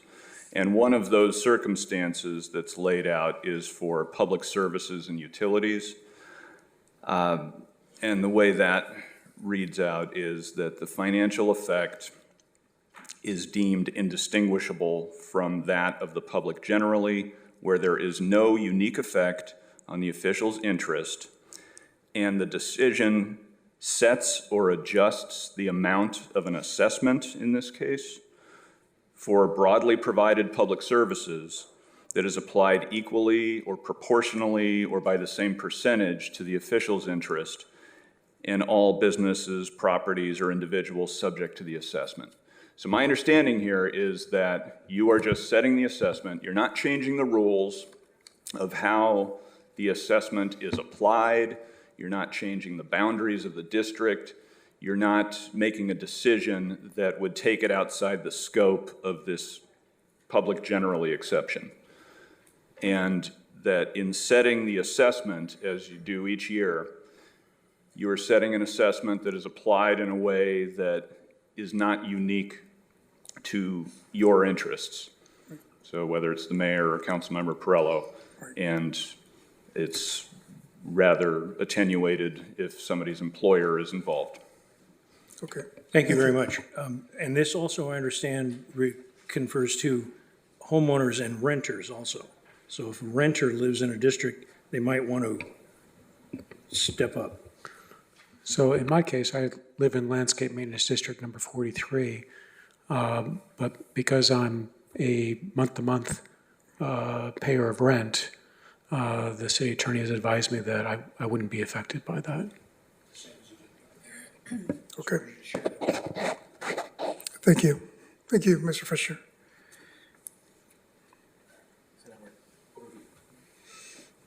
Go, Mr. Miller. Okay, thank you, Mayor Pro Tem. Thank you for the question. Again, Anthony Miller, Public Works Special Districts Manager.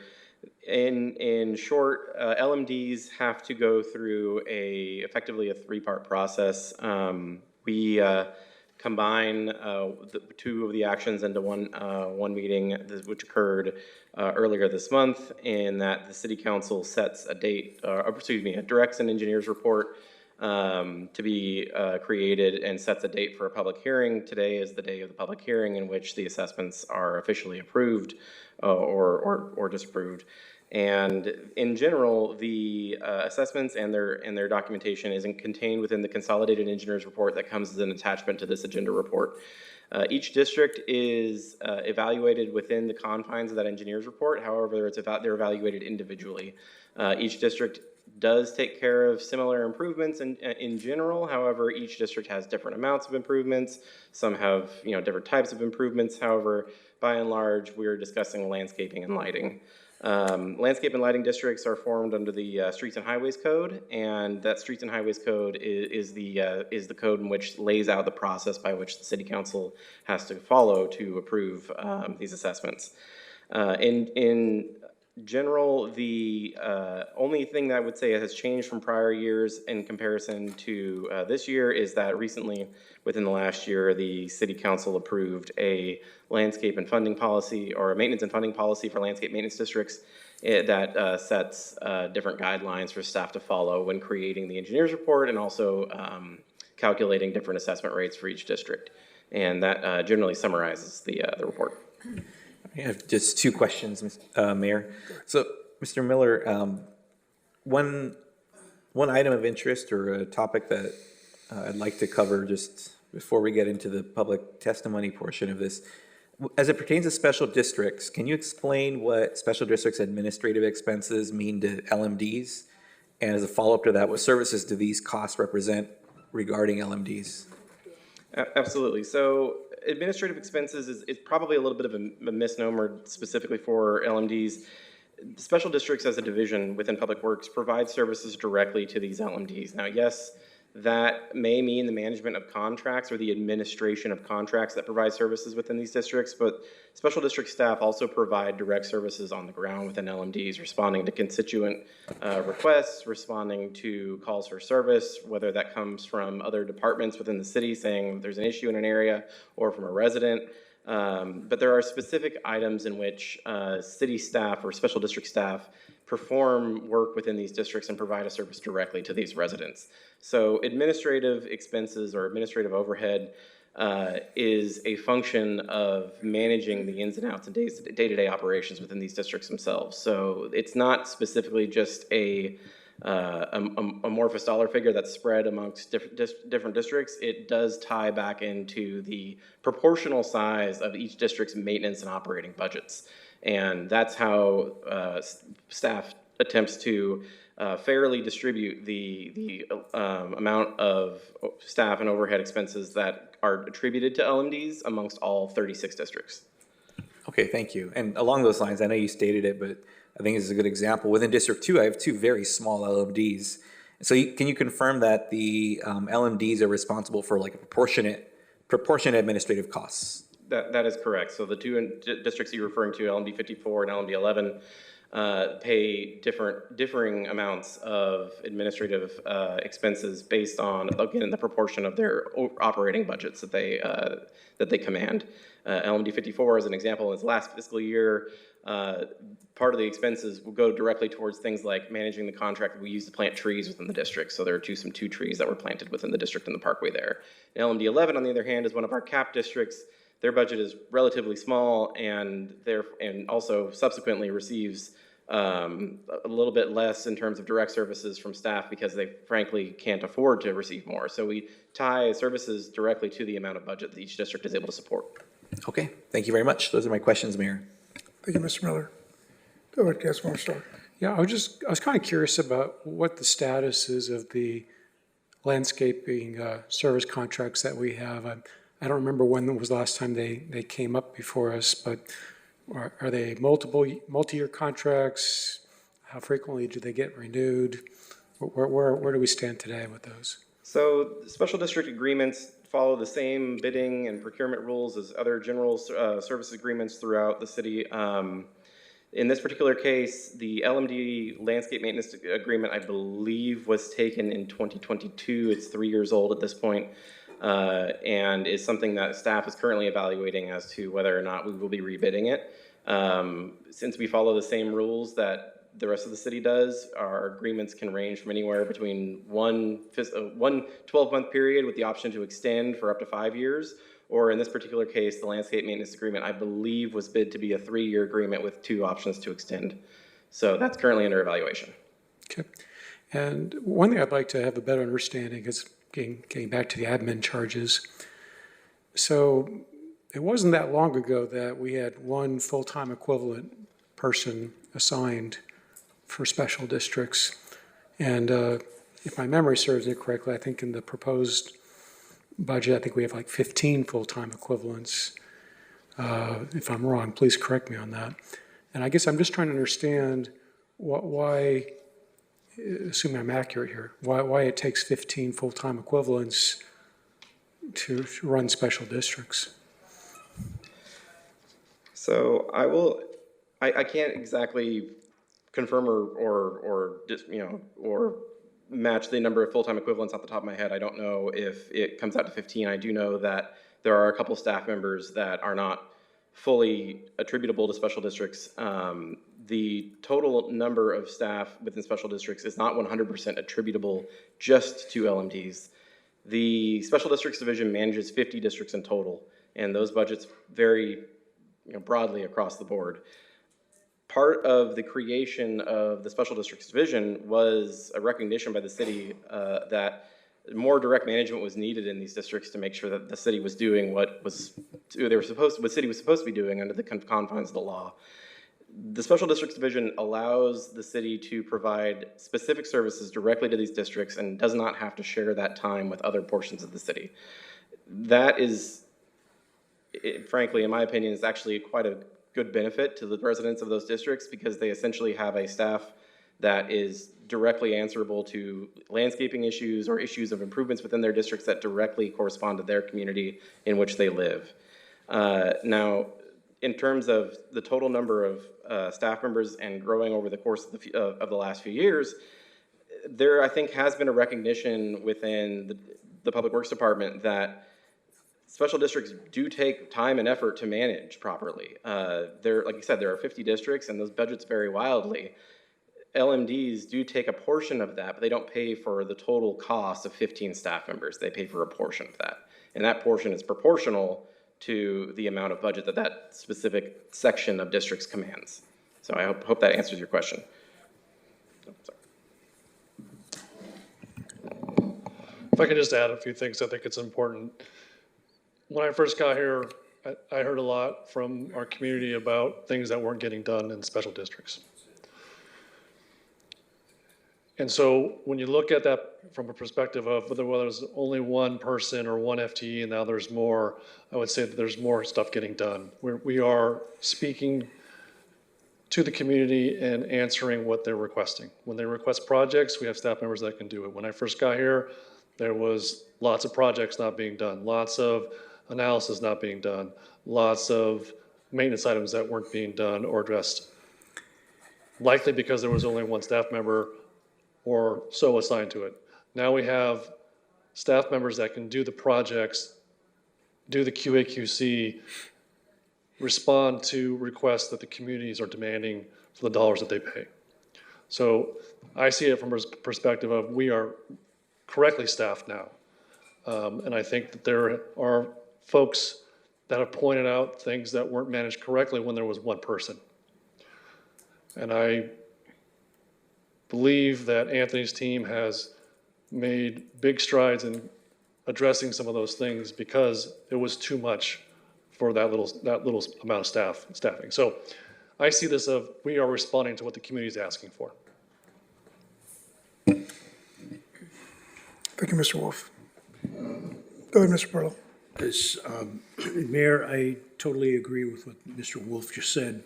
It used to be that tremendous amounts of complaints. Since there's been a change and people are held accountable, and they were held accountable before, but they needed to have more human beings, bodies on site to make sure the work got done, and there has been less complaints. Some specific individuals have never stopped complaining, but there has been showing to the residents that live in the neighborhoods what their money is going for, how costs increase, how there will be a need to increase the costs if there's no cost of living increase in those projects, and it's a tremendous improvement that has happened in this part of the city of Oxnard's business. There will always be people that claim that they're not getting what they're paying for. They have the ability to go through a process, and to say that we had one person doing it, now it takes 15, there's I take it this way, Councilman Starr, when you make that comment, there's an implication that somebody is not doing the work. That's not what's going on. And accomplished. Thank you, Councilmember. There's another question. Members of the public were invited to sign up to speak on this item on the city's website. And a person who did not sign up may do so now by submitting a speaker card or by following the instructions posted on the agenda for this meeting at the city's website, oxnard.org, city meetings. Mr. Anthony Miller, Special Districts Manager, posted a video presentation regarding this item and is here to answer any brief clarifying questions council members may have before we take public testimony on this item. The council will deliberate after the public hearing has been closed. Do any council members have any further questions of Mr. Miller? Okay. If not, I'll open it up to public testimony. The public testimony portion of this public hearing is open. The speakers have 3 minutes to speak on this item. Madam Clerk, do we have any public speakers that signed up to speak? I see 2 here in person. That is, yes. Anybody virtual? No, we don't have any virtual speakers at this time. Okay. Ray Blatel, followed by Alicia Purcell.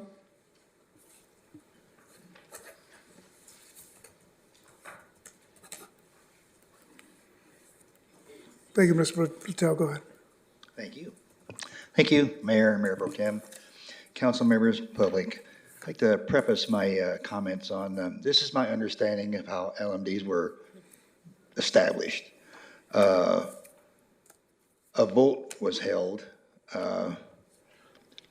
in order to establish the LMD between the developer and the city. The developer was, this is the way I understood it, represented all the homeowners. There were no homeowners. I think I mentioned before at another meeting, I wish there'd be another vote of all the homeowners to see if they want to continue. They had no say. That's only fair if they had a chance to say, do we want to continue? All right, I briefly read the 2026-27 engineer's report and focused mostly on my LMD. I note that for 2026-27, the assessment for my LMD increased from $100 per year per unit to $324.42 per year per unit. This is a whopping 224% increase. And that's with no planned special project assessments found for my district. This is ridiculous. The total cost for Oxnard Special District personnel plus overhead was nearly $900,000. Plus they hire a consultant to support them. The total cost for a contractor maintenance for 2026-27 was $1.683 million. Thus, the Oxnard Special District personnel consume over one-half of what the districts have to pay for contractor maintenance and on-call servicing. Special District city staff have 15 FTEs. That's in there, with 9 of the FTEs on the city's payroll deal with maintenance. Isn't that what we have the contractor maintenance for? That's what the 1.683 million is for. Does this sound right to you? This special district stuff has become quite a lucrative moneymaker for the city.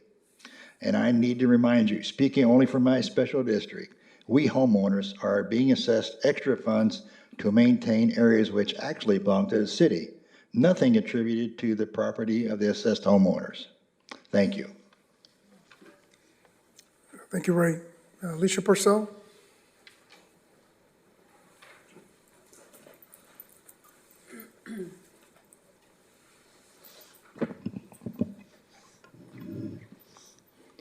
So I don't, in 3 minutes, have enough time to cover all the problems with the LMDs. I'll elaborate on what I've said before.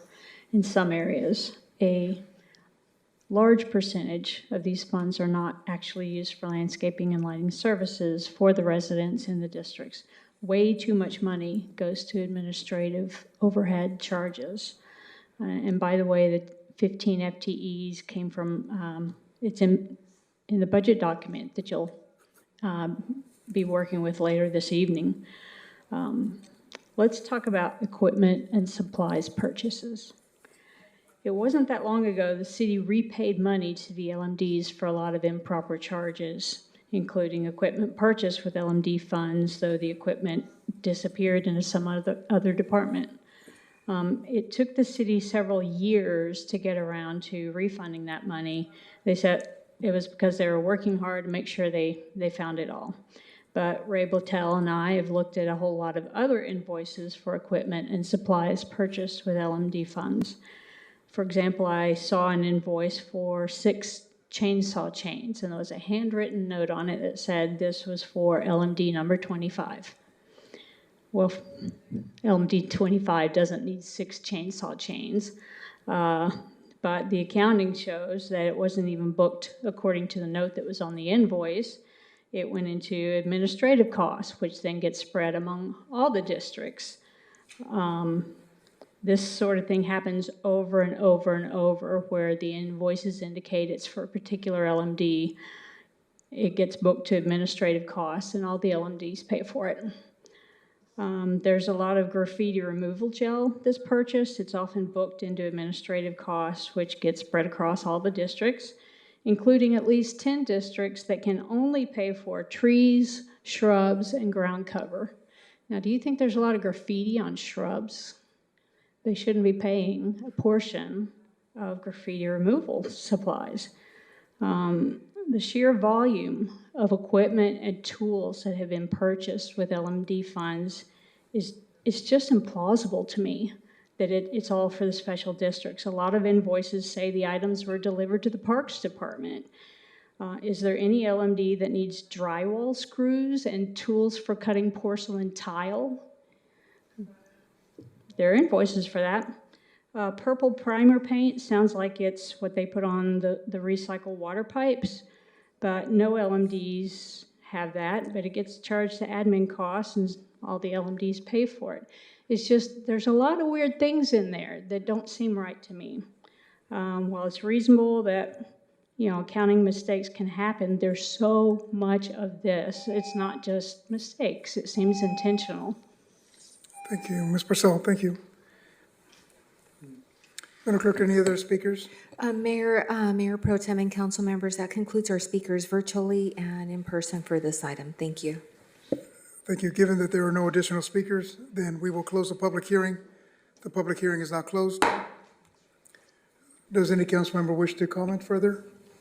Councilmember Starr? Yeah, I will be voting no on this recommendation because at no point have the registered voters in these districts been given the opportunity to approve this assessment in a general election. Thank you, Councilmember Starr. Mayor Pro Tem, go ahead. Mr. Wolf, were you going to speak to the items that were just mentioned? I was just going to mention about the speculation that came up just now. I was hoping that we can have a little bit of facts shared. Sure, I'll speak to a few, and then Anthony can cover some specifics. So there was comment made about homeowners and developers and establishments of LMDs. And I want to make sure that everybody's clear that Proposition 218 approved by the state of California voters, the Proposition 218 implementation guideline, and the Proposition 218 omnibus describes the process by which this is supposed to be implemented. No, that process has been followed. I want to make sure that's clear. That process approved by California voters has been followed. The idea that somebody wants the homeowners to vote, that's not what the California voters voted for. Property owners are who gets the vote. Now, some people disagree that developers have the same rights as property owners. They do. They're the property owners. They have the right to vote. So says the state of California. When somebody buys a property, potentially they didn't do their due diligence.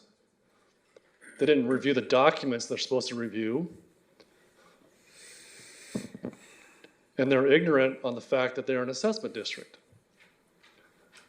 And now they want to change the rules because they failed to do their homework or failed to acknowledge when they signed a document that says, I reviewed my taxes, that I read them and understood them. I don't think anybody forced anybody to buy a home in Oxnard. I have not heard that conversation. I don't think anybody forced them to buy that home. I think that was a decision that homeowners make when they have the privilege to make that decision. So I want to make sure we point out that all the correct processes were followed in this development of LMDs. I'll also say I think it's a little bit, I'll take sort of an argumentative stance of why I see this from a different lens. So you have a development, a property owner who's developing their property, who puts these improvements in. However those improvements got to be put there. Paseos, landscaping, lighting, landscape improvements, entry monuments, they all got put in as part of the development. You have people go buy properties of their own will in those developments, and now they say, well, I don't want to pay for those things. I want the rest of the community. I want South Oxnard to pay for it.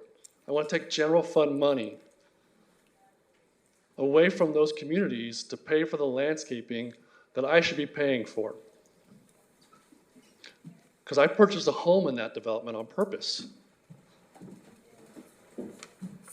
I think that's an unfair conversation to have with the rest of the community to say, you get to change the rules after you buy your property because you dislike assessment districts. Let's make everybody else pay for those things. I think that's an unfair process. Anthony can speak to some of the other items that were brought up.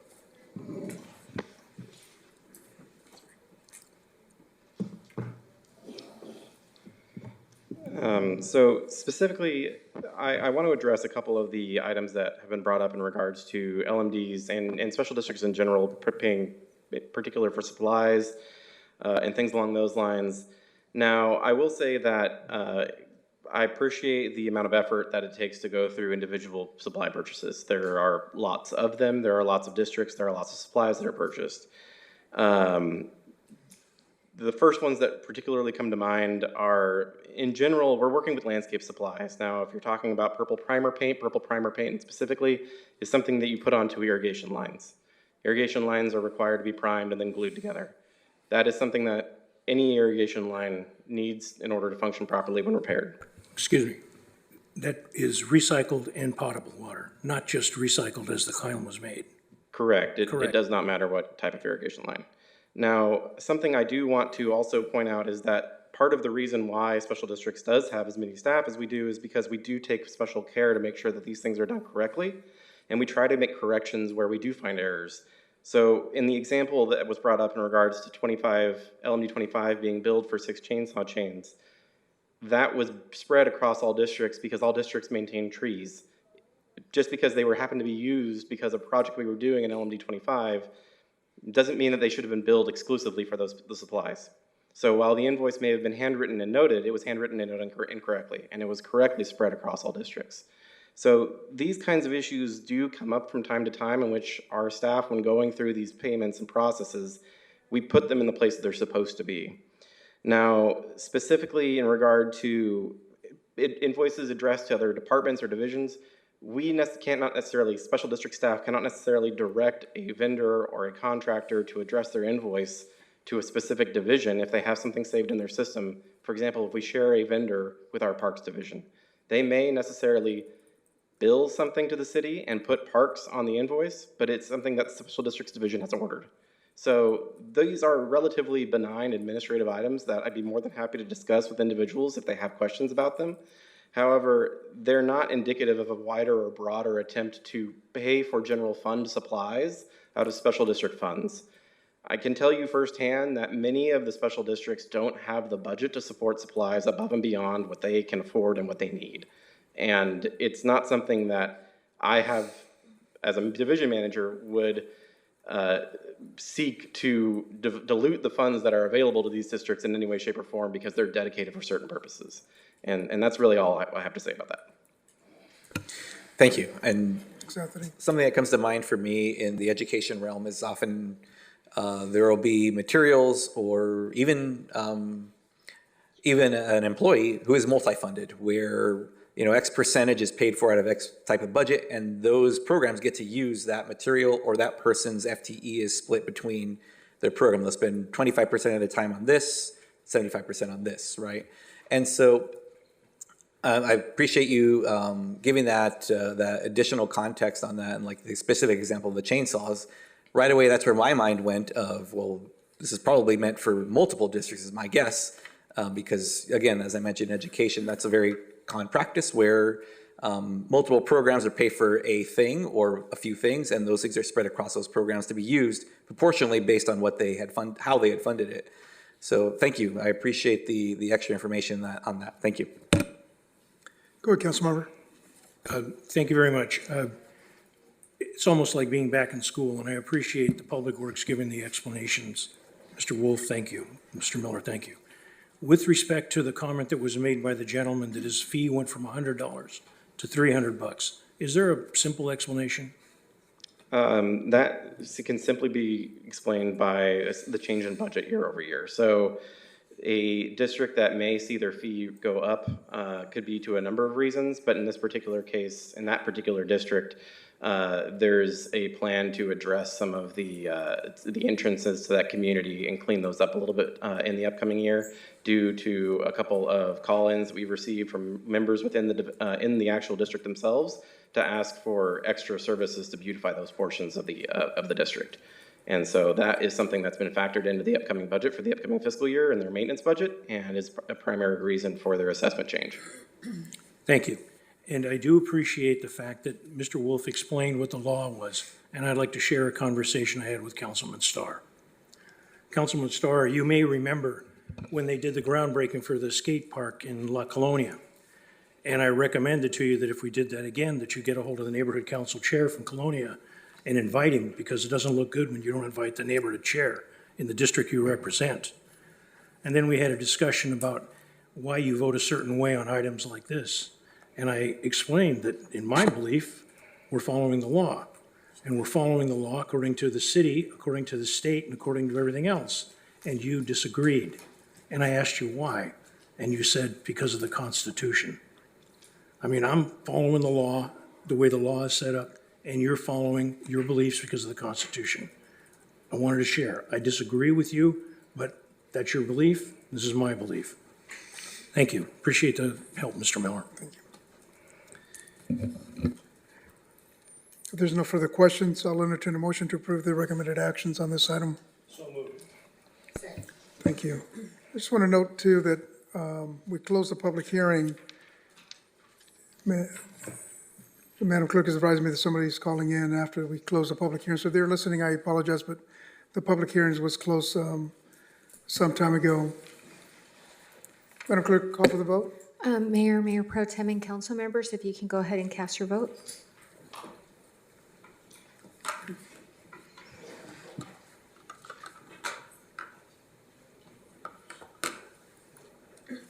Thank you, and this motion carries 6-1. Thank you. Thank you.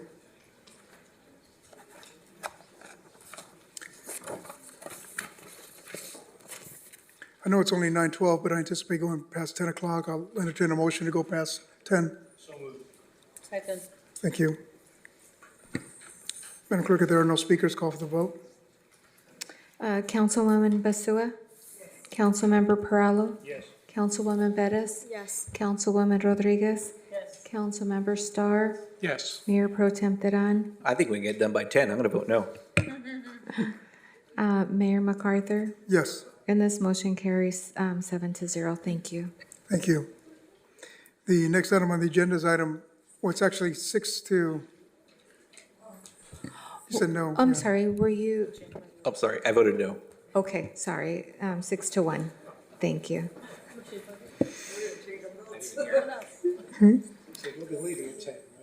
The next item on the agenda is item N1 from the Finance Department. Subject fiscal year 26-27, Public Safety Property Tax Assessment. Recommendation that the City Council adopt a resolution establishing the fiscal year 26-27 tax rates on properties in the City of Oxnard for the payment of voter-approved obligations related to public safety personnel pensions expenses. This item did not originate in committee. Javier Chigoyen Lázaro, Chief Financial Officer for us, is here to answer any questions we may have.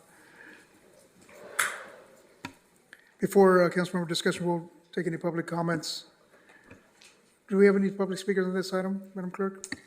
Mayor Pro Tem and council members, we do not have any requests to speak on report item number N1, in person or virtually. Thank you. Thank you. Do any council members have any questions? Councilmember Starr, go ahead. I do, actually. So I noticed there was something new this year. So when I look on page 2032 of the staff report, there's a line says add reserve for cash flow, one pay period expenses, and it's about $865,000. Can you tell me what this is all about, and why it's here for the first time? I'm sorry, can you repeat which page are you referring to? Yeah, page 2032 of the staff report. Right. Can you repeat the question, please? Sure. Table, correct, On that Councilor page, there's a Bissar? table which says factors used in determining required tax rate. It includes total property assessed, property value, and then some additions and subtractions. I noticed one addition was reserved for cash flow, one pay period expenses for $865,110. And I noticed that that wasn't on last year's report, so I'm wondering what caused this to come about, and what's it attempting to do here? So the calculation is just trying to be conservative in the way that we calculate the amount that needs to be assessed.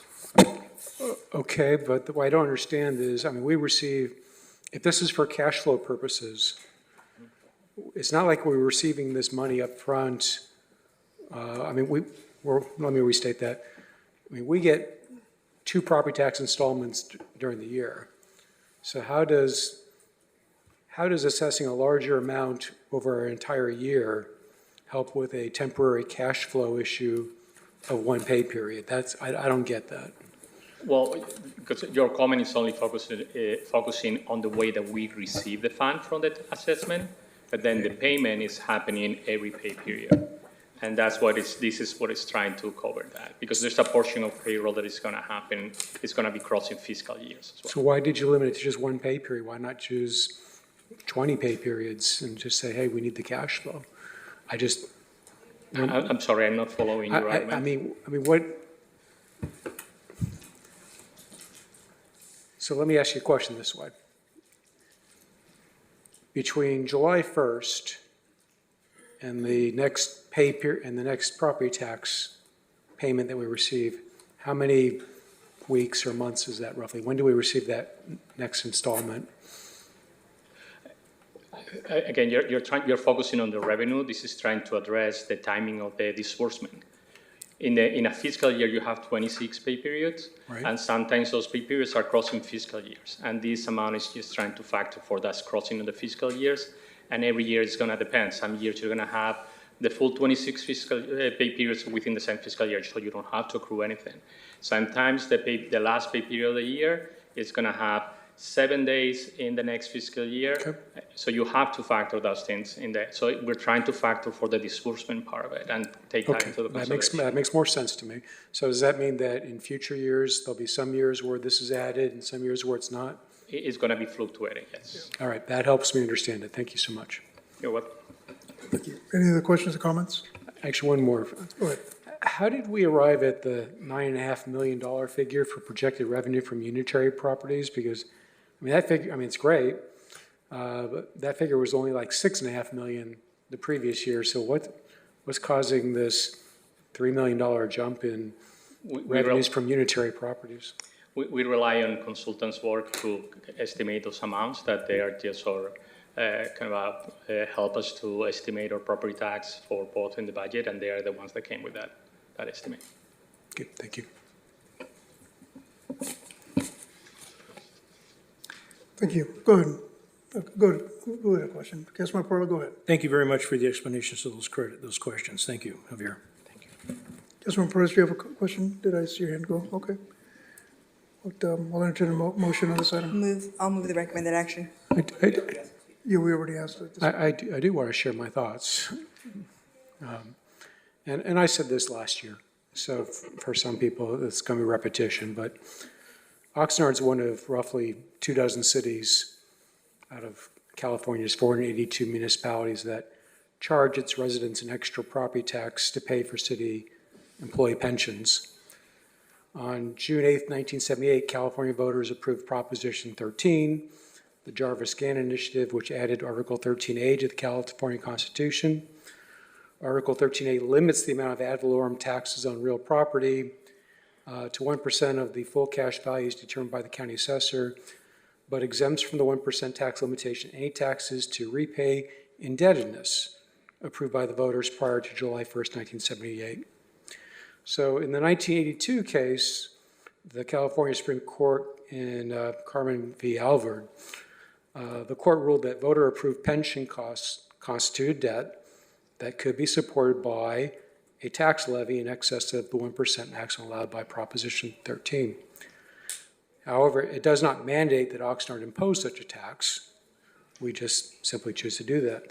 But one thing that I noticed was that according to footnote number 2 in that case, it said that the ballot proposition at the election of April 13th, 1948 in San Gabriel was as follows, and this is going to be important because I'm going to compare it to the language that we had for our measure. The question that San Gabriel was asked, voters were asked, was, shall the city of San Gabriel fully participate in the state employees retirement system of the state of California, making the employees of said city members of said system in and under the provisions of the State Employee Retirement Act of said state, as amended, and levy and collect annually, as contemplated in said act, a special tax sufficient to raise the amount estimated by said council to be required to provide sufficient revenues to meet the obligations of this said city to said retirement system.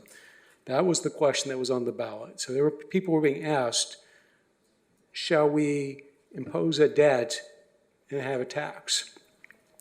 Let me contrast that with what we did in Oxnard. Now, in October 23rd, 1951, we had a special municipal election with the following ballot question. It said, shall an ordinance of the city of Oxnard authorizing a contract between the city council of the city of Oxnard and the Board of Administration, California State Employees Retirement System, providing for the participation of the city of Oxnard in said employees' retirement system, making its local firemen and local police members thereof be adopted.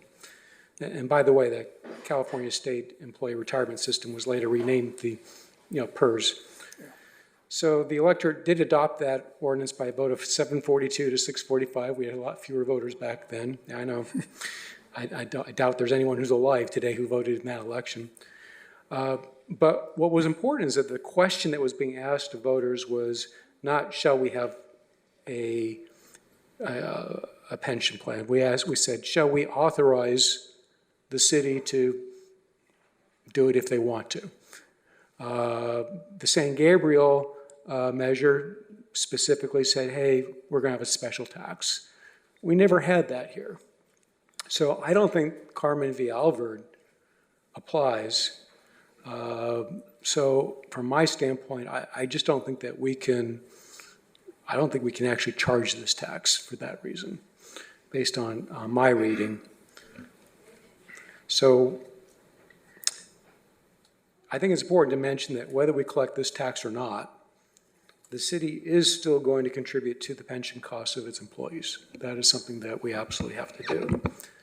But really what this does is effectively all this tax does is it frees up money in the general fund to go to other purposes. So this is not a small amount of tax money. It's $33 per $100,000 in assessed value. So we're talking about roughly $200 a year for, let's say, a house that's worth assessed at $600,000. A lot of people are financially struggling with high taxes. When I campaigned, people definitely said they wanted tax relief. So we are the only city in Ventura County that imposes this type of tax, and somehow 95% of all cities in California pay for their annual pension costs without imposing a special tax. I believe we should do the same, and for all the aforementioned reasons I stated, I'll be voting against any resolution to charge homeowners this extra tax. Thank you. Thank you, Councilmember Starr. Councilmember Perlow, go ahead. Yes, thank you very much. I appreciate the council member sharing his views. I wonder if he shares these views with the residents in San Gabriel. The fact that the voters of this city voted in a specific way, and you disagree tonight, June, 16th, 2026, you have every right in the world to do that. But, Mr. Starr, what do you believe in? You believe that we should pay the pension, but we should take it out of some other funds, but we shouldn't honor the voters that voted for this in 1951. I was alive in 1951. I don't think you were even born yet. No, that doesn't make me better or you better, doesn't make anybody better. It's just a fact. But since 1951, the residents of this city, through their elected officials, have been honoring the commitment that was made to public safety. Now you want to dishonor it. You have a right to express your opinion, but I think you're wrong. And when the residents have continually done this, you need to get more support on the council. And I understand you're working very closely with 3 people to take out 3 people that are up for election. You pretty much have handpicked them. And if you are successful in that, you may get your way next year. But this year, I don't believe you're going to get your way because, Mr. Starr, you're wrong. You're wrong. So I'm of the position that we adopted Prop 13 in 1978, restricted taxes. There was an exception. It applied in San Gabriel's case because of the way the ballot question was written, and it doesn't apply in Oxnard based on the way it's written. And that's the only thing I'm saying. I'm not saying San Gabriel was the wrong decision. I'm simply saying they made a decision where they could actually do this. I don't think we actually had voters make that decision that allows us to do this. That's just the position I'm taking. And I will share this. Your history and your bank account and your proclivity to file lawsuits, I'm expecting you probably to file another lawsuit. Good luck. But when you want to go against the residents of the city of Oxnard and what they decided to give their public servants, again, you're wrong. Mayor, so I did make a recommended action, so just there a to second? leave it- I'll second. Move it on. Go ahead, Mayor Pro Tem, you have a. All right, so thank you very much, Councilman Busua. Happy to second that. I just want to take a moment. I know this is an annual item that comes up for us, and thank you, Councilor Perello. I have a little confusion when the previous 2 items, it was stated that those were getting a no vote because the electorate hadn't had a chance to weigh in. The electorate did weigh in on this, but there's a disagreement still anyways. So that's all right. I disagree with sometimes what the electorate puts out there. I mean, I've been complaining this evening about how we don't have live presentations for the benefit of the public because of Measure M from 2020. It's all right. I didn't vote for it, but they did, and that's fine. I respect that and honor it, but I can disagree with it, just as Councilmember Starr disagrees with this item. And just in the way that he feels that things are maybe not correctly written, that's his prerogative. There are channels for that. I don't know if he'll pursue those. But I mean, 2016 Measure M was written in a way that violated state law. So when we go over this, though, as it pertains to what the voters put in place and is still being honored to this day, Councilor Perello, I appreciate a piece that you alluded to on this. This has to do with our public safety professionals. And I have full support of our public safety folks who work 24 hours a day, 7 days a week, 365 days a year, 366 in a leap year. They are always on in some way, shape, or form. And I invite any member of the public and anyone on this dais to visit a fire station, to go on a ride-along with our police department, and you can see day in and day out what they face and what they do.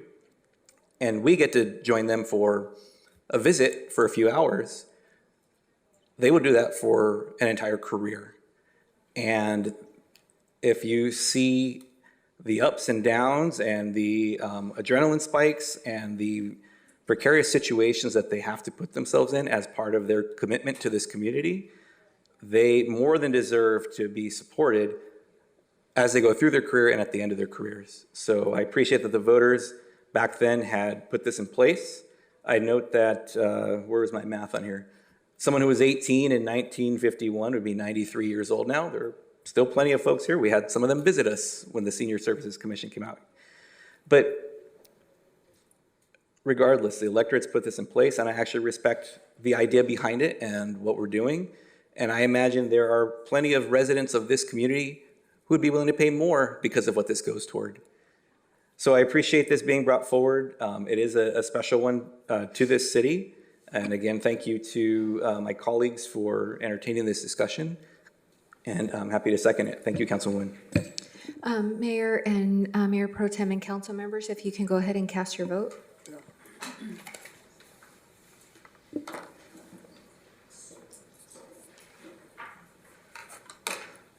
Thank you, and this motion carries 6-1. Thank you.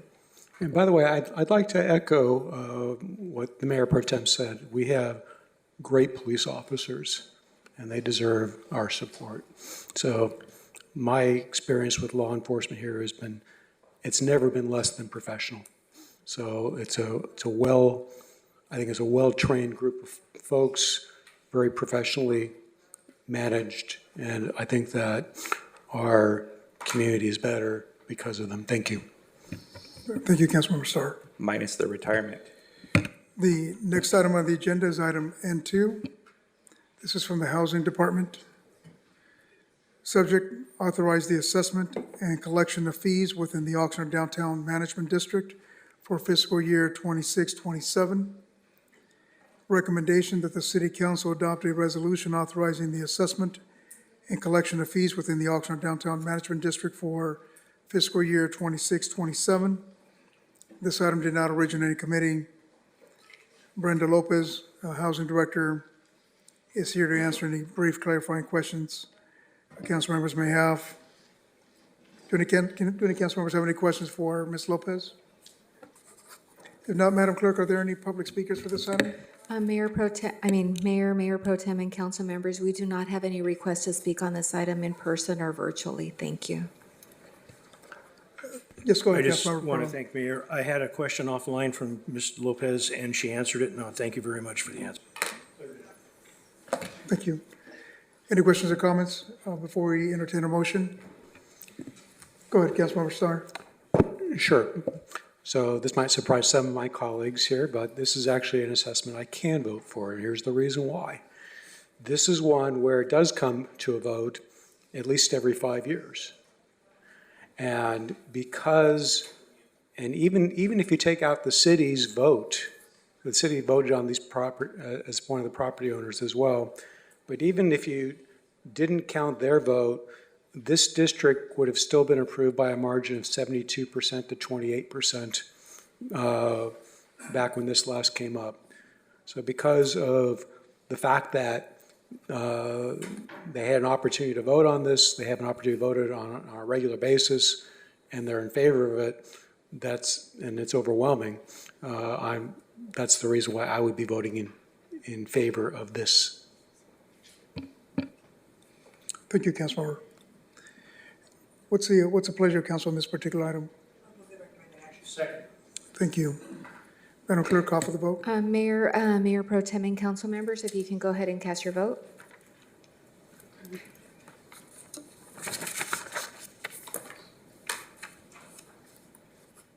Thank you, and this motion carries 7-0. Thank you. Thank you. The next item on the agenda is item N3, also from the Housing Department.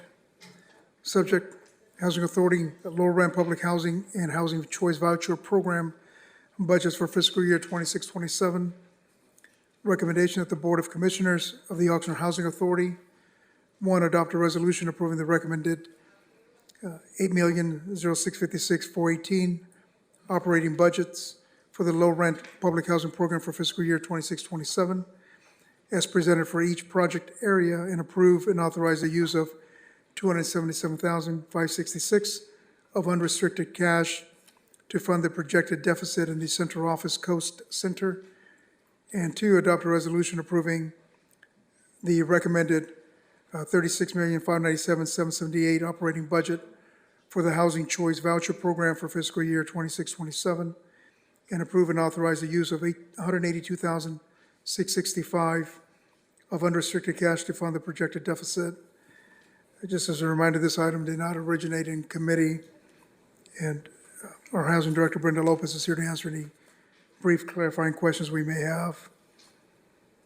Before council member discussion, we'll receive public comment. Speakers have 3 minutes to speak. Do we have any public speakers for this particular item? Chair MacArthur, we do not have any requests to speak on this item in person or virtually. Thank you. Thank you. Go ahead, Councilmember Starr. Yeah, I do have a question, Ms. Lopez. So regarding the low rent public housing program budget, so you've mentioned, I see in the report that we're running at a deficit for this upcoming year. And I was wondering if we expect such deficits to continue in subsequent years, because at some point, we run out of money here.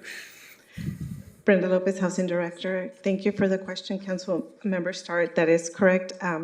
Right now, we are operating at a deficit. Do we anticipate to continue operating at a deficit? It is very difficult to predict, especially with everything that's going on in administration. For this coming year, we have a pretty solid idea of what the budget is looking like. However, we continue to hear that it's going to continue to decrease. The deficit that we're seeing with the public housing program, it's to the central cost program, if you will. So these are fees that we generate that cannot be attributed to any specific public housing unit. So to your point, if we continue to go down this path and we don't have enough reserves, we would need to make difficult decisions on how to further cut expenses. Right now, we are monitoring and ensuring that we streamline everything that we can. We monitor, control our cost, and increase revenue by continuing to providing more management services which feed into this account. And then just really quick, we are looking at a conversion. You'll keep hearing me say this conversion of our properties. Through that tool, we're looking at increasing the revenue that comes into operate our properties. That does take time, though. That could take up to 10 years before you convert your entire portfolio. Really appreciate your answer. Hopefully, when you come back next year for this same proposal, if you're noticing that we're continuing to, bleed red ink, my hope is that you'll think about what we might be able to do in the future to stem that flow. Thank you. Yes, and conversion, we did get our first 2 properties approved by the government, so we are going to start. You're going to start hearing us come back for the first 2 properties to convert. So there's some work in the horizon to improve this. I really appreciate it. And by the way, I've always been impressed by your reports and your presentation and just your knowledge of how these programs work. So I think you've been a real asset to this organization. Thank you. Thank you. Thank you, Ms. Lopez. Thank you, Councilmember Starr. Councilmember Pearl, go ahead. Yes, Ms. Lopez, just one clarification. When you stated the administration, you're talking about not the city administration, you're talking about the national federal government. Correct. Department of Housing and Urban Development establishes our budget, and so we continue to hear that some budget is going to be decreased, changes to the programs. Everything's on proposed rule, out for comments, but we don't know ultimately what it's going to mean for the housing authorities. Thank you very much for that. Thank you. Thank you. What's the pleasure of council on this particular item? I'll move the recommended action. I'll second. Thank you. Madam Clerk, call for the vote. Chair MacArthur and committee members, if you can, and commissioners, if you can go ahead and cast your vote. Sorry.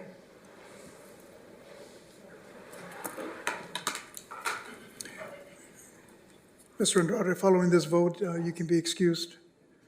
Jose, following this vote, you can be excused when you're done. Thank you. Okay. Thank you, and this motion carries 8-0. Thank you. Thank you so much. Thank you, Mr. Andrade. Thank you, Commissioner. Thank you. The next item on the agenda is item N4 from the Public Works Department. Subject fiscal year 26-27 special tax levy for community facility districts numbers 1, 2, 3, 4, 5, 8, 9, and 2003. Recommendation that the City Council acting as the legislative body for community facilities districts numbers 1, 2, 3, 4, 5, 8, 9, and 2003. Adopt a resolution setting a special tax rate within CFD number 1, which is the Westport and Mandalay Bay for fiscal year 26-27. 2, adopt a resolution setting a special tax rate within CFD number 2, Westport and Mandalay Bay for fiscal year 26-27. Adopt a resolution setting a special tax rate within CFD number 3, Sea Breach at Mandalay Bay for fiscal year 26-27. 4, adopt a resolution setting a special tax rate within CFD number 4, Sea Bridge at Mandalay Bay for fiscal year 26-27. 5, adopt a resolution setting a special tax rate within CFD number 5, River Park for fiscal year 26-27.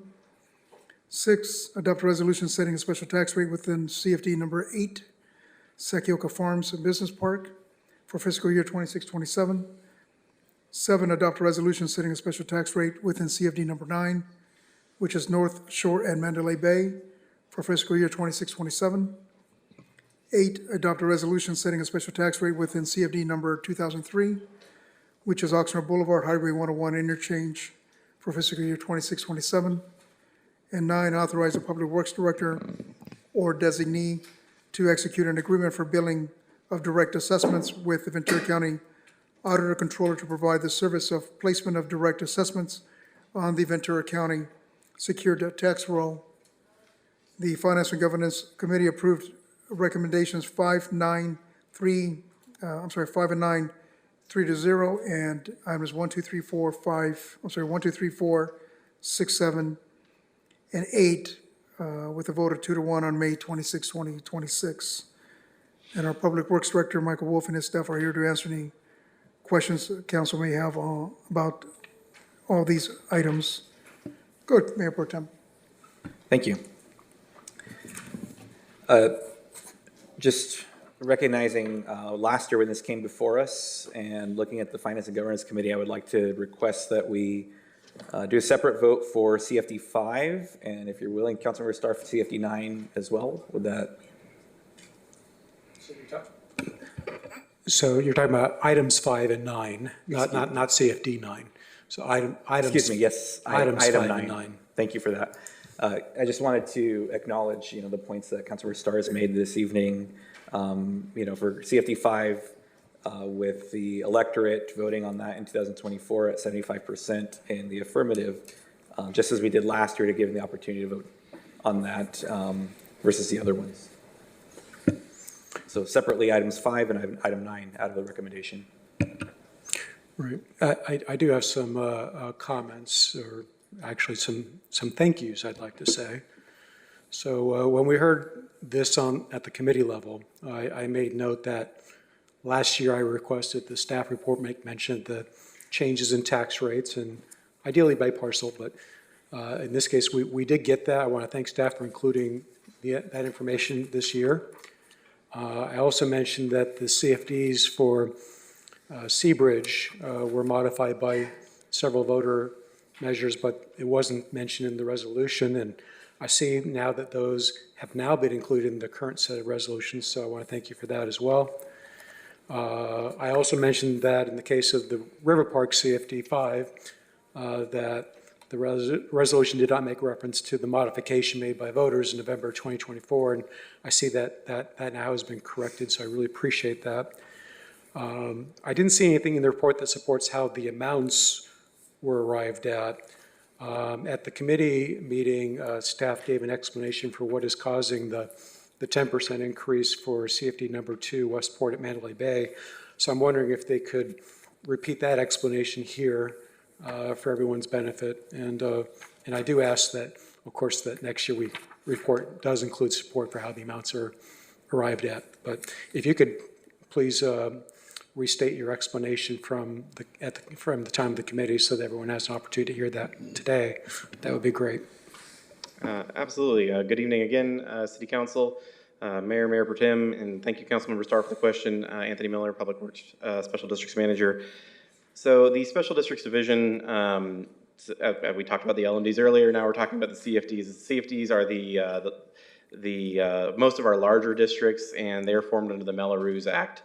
The process by which staff goes through with each one of these CFDs is we deliberately try to engage with these communities directly, and whether that be through a neighborhood council in the case of River Park or directly through HOAs in the case of Seabridge and Westport, we try to directly engage with these residents to get a sense for what they want as a community in terms of their services, the improvements they may want to see within the community, a reduction in services they may want to see in particular items, all sorts of things in relation to what it makes up the improvements that these districts care for.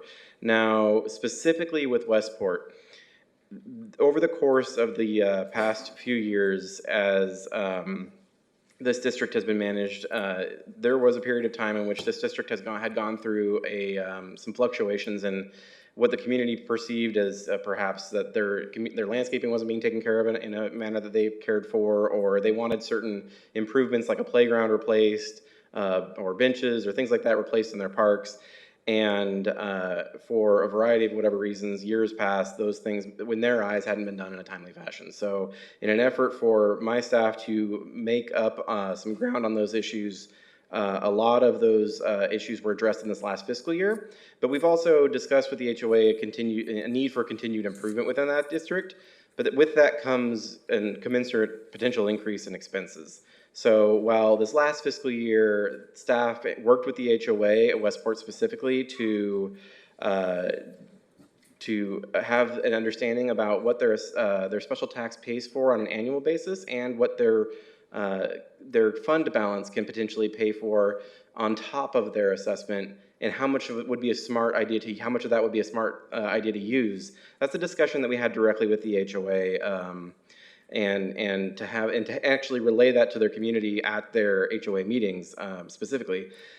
There was an understanding with the HOA, what staff and the HOA came to during those discussions, that the desired level of maintenance specifically within CFD2 required a higher level of revenue. They're currently using fund balance in what staff would consider an unsustainable manner. So rather than immediately jump their special tax up to an exact zero balanced budget, we discussed with the HOA a plan for potentially phasing in increases across multiple fiscal years to reach a level to which their expenses are supported by their revenues on an annual basis. And in general, that's the process we follow with every one of these CFDs. We discuss this with the communities, see what they want to see. We discuss their projects coming up in the future and what high dollar items they may want to use fund balance for rather than operational expenses. And we tend to try to have that discussion in an open and honest manner, so that way their special tax rates are really up to them in a fashion where they get to help make that decision. Thanks, Anthony. Any other questions? Madam Clerk, are there any speakers on this item? Mayor, Mayor Pro Tem, and council members, there are no requests to speak on this item in person or virtually. Thank you. Here, Mayor, I'm willing to move the ones we separated out, items 5 and 9 for a vote. Right, and I'll make I'll second that motion, but I'll make a comment as well. So I will be voting yes on CFD number 5 because the electorate has ratified the tax. So because the electorate has never approved the other taxes and the other CFDs, I'd be voting no on the other CFDs. I'm also voting yes on recommendation number 9, which executes an agreement for billing of those direct assessments with Ventura County Auditor Controller, because it doesn't make sense for us to be in the tax collection business. So I will be voting in favor of the 5th and 9th recommendation, and I'll be voting in opposition to the remainder. Okay. So we have a motion for 5 and 9. Is there a second? Oh, I'm sorry, you seconded, Councilmember Starr. Okay. Call for the vote on 5 and 9. Mayor Pro Tem and council members, if you can go ahead and cast your vote.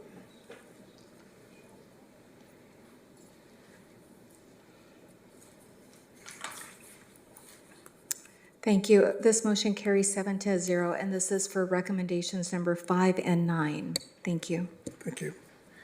What's the pleasure of council on the other remaining items? I'll move the balance of the recommended actions. Second. Madam Clerk, call for the vote. I'd like to make a Go comment. ahead, Councilmember Pearl. Again, when it's claimed that the residents don't have a vote, they voted with their pocketbook when they signed the line, a husband and a wife, or not a husband and a wife, a couple purchased the property with the understanding that the assumption is they read the documents and what they're buying into. And I don't understand, again, Mr. Starr's train of thought, his belief the Constitution overrides the law. I don't get it. Thank you, Councilmember Pearl. Call for the vote. Madam Clerk. Mayor Pro Tem and council members, if you can go ahead and cast your vote.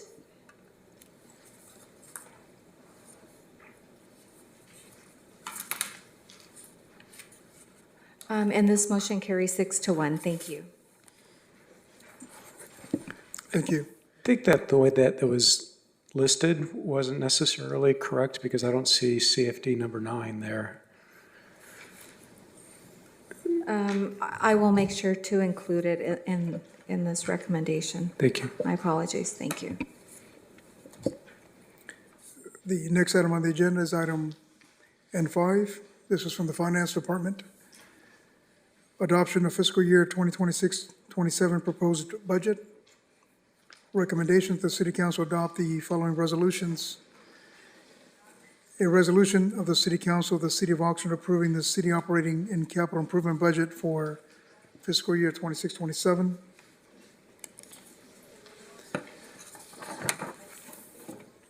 B, a resolution of the City Council of the City of Oxnard authorizing full-time equivalent positions in the city service effective July 1st, 2026, in accordance with the operating budget for fiscal year 26-27. And C, a resolution of the City Council of the City of Oxnard authorizing classification and salary schedules and approving the attached classification and salary schedule. And D, a resolution of the City Council of the City of Oxnard establishing financial management policies. And E, a resolution of the City Council of the City of Oxnard establishing an appropriation limit for the fiscal year 26-27. And F, a resolution of the City Council of the City of Oxnard adopting a master fee schedule. Javier Chagoyan Lacedo, Chief Financial Officer, and staff are here to answer any questions staff may have or council may have. Do any council members have any questions before we take public comment? If not, Madam Clerk, are there any public speakers on this item? Mayor, yes, we do have one speaker, and that's Ray Blattell. Okay. Mr. Blattell?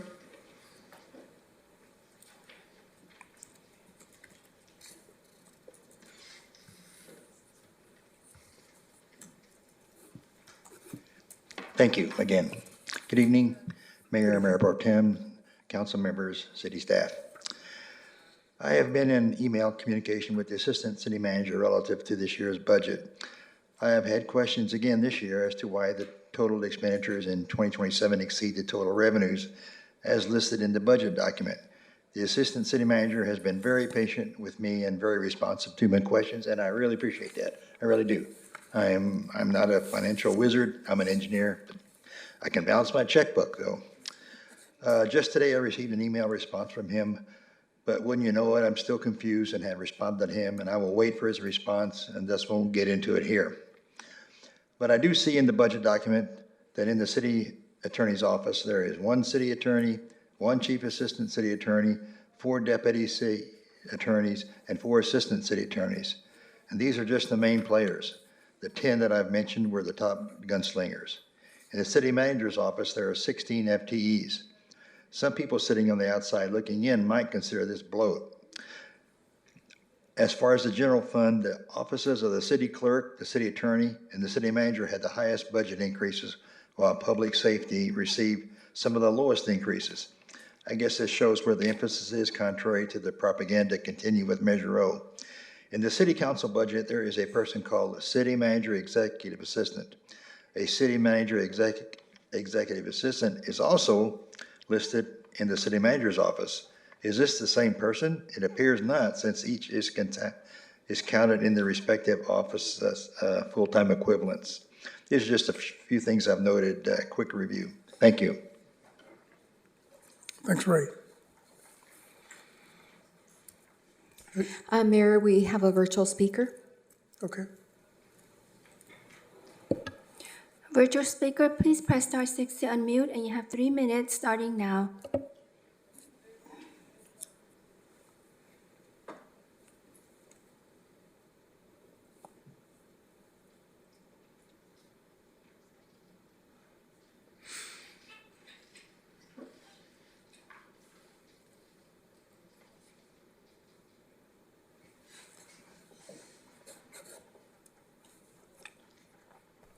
Virtual speaker, if you can hear us, please go ahead and speak. You have 3 minutes.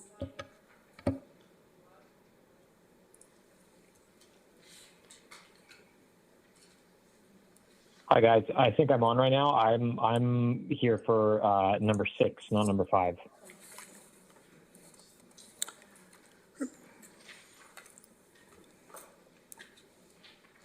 Mayor, that concludes our speakers in person and virtually for this item. Thank you. Okay, thank you, Madam Clerk. Any questions or comments? If not, what's the pleasure of council on this item? So I do have some comments. Go ahead. So most of the budget was really already decided upon before we met on June 1st. As a city council, we were given a predetermined list of choices for what we wanted to add on, any of which would be acceptable to management. But I assert that this is what's called the illusion of choice. And to give you some examples of illusions of choice would be like, if I ask you, would you prefer to meet on Tuesday or Friday? Either choice is acceptable to me.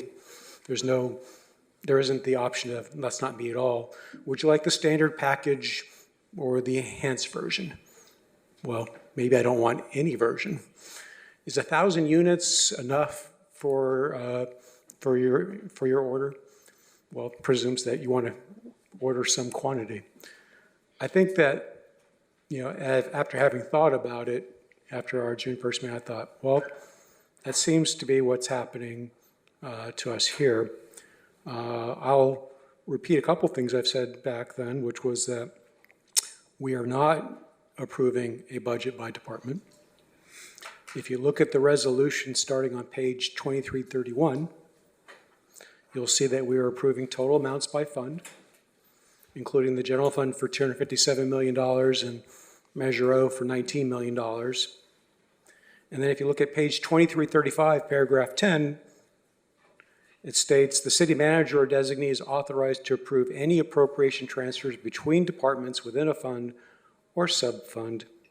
Any department director is authorized to transfer appropriations between programs within the same fund or sub-fund as long as funding is available in the department as a whole. But we give the city manager the authority to make transfers. Now he's going to say, I won't do that. I won't transfer this much money, but the reality is, this is the authority we are giving him. He can say to his heart's content that he won't do it, but we're giving him that authority here. So from my perspective, I'm just really uncomfortable with the whole process. One thing that I requested in the past is something called a reverse priority listing. So let me describe to you what that is. We had that back in Simi Valley, where I grew up. The city departments would give a presentation for the budget, what they wanted to see next year. And they had to include in their presentation, what would they cut? What would they cut first, second, and then third if they had to have a 5% cut in their budget? And what that did is it gave the council members information. They knew, all right, maybe if we had to, let's say, increase spending in this other area, we could reduce spending in this area for the least valued items. But we're not being given that sort of information. It's something that I did request last year. City manager says he just doesn't agree with doing that, and that's his prerogative, I suppose. But for me as a council member, this is the type of information that I need to make good decisions. So that's just kind of where I'm at from a comfort level on this whole approach. So I just don't see that we're really approving a budget by department. We're just giving broad authority, and that just doesn't feel like a budgeting process to me. Mayor. Can I go to the councilwoman first? I beg your pardon. I beg your pardon. Go ahead, councilwoman. Thank you. Thank you, Mayor. I want to address some of the comments directly that Councilmember Starr said. And Mr. Starr, please do not sit up here and call me at least stupid, because that's the way that I feel that you're addressing the council when you're saying we're having an illusion up here, and that, as you stated in your last previous comments, the last council meeting, what did you call us? Ornaments on a Christmas tree. That really makes the general, if we don't speak up as council members, people think that you're actually correct, which you're not. So I want to make sure that I address those comments. We are elected officials. We do not get into the weeds of the day-to-day operations. That has to do with city management. We give them the authority to spend the money. And I'm sorry, I don't want them to come to me to say, would you rather have pencils or would you rather have erasers? No, that is not something that I particularly think that we need to be doing up here as a council. And for you to say that, you know, we are being told what to approve and what not to approve is just so false in so many ways. If I choose to bring something to my fellow council members, it is up to them to tell me, you know, Councilmember Basua, it is not going to happen. If you wish to bring an item to the council and you wish for it to get funded or unfunded, by all means, let's have that conversation. But please, stop with the narrative that we are just giving an illusion, because that is just so false. At least from my perspective, please don't insult my intelligence. Okay. Thank you, Councilwoman. Councilor Perlow. Yeah, I just wanted to add this. Mr. Starr, when you mentioned that the city manager could take the money and do what, you know, this and that, well, I just don't want to get the blood pressure of our city manager up like last time. When you made a comment, he could take $3 million, take it here, $3 million, take it there, and he responded. We don't need to do that again. People remember that. And exactly as Councilmember Basua stated, if you have a view, you can bring it. You are obviously bringing it by funding 3 candidates to take out the incumbents that are up for election. They're walking the streets and that's what they're saying. And that's your choice. We live in this great country. But put your cards on the table. You don't like what's being presented, you need allies. You're working to get them. I give you credit for that. I don't give you credit for your line of thought. Thank you, Councilmember. Any other council members who wish to comment. We have the city manager and then the assistant city manager, it seems. So, Councilmember Starr, at the last meeting, you said that Simi Valley and other cities approve the budget by department. They used to, at least. Oh, and can you name the other cities that do? Not off the top of my head. Okay, Mr. Sonstegard, can you talk about what the other cities do and then make your comments?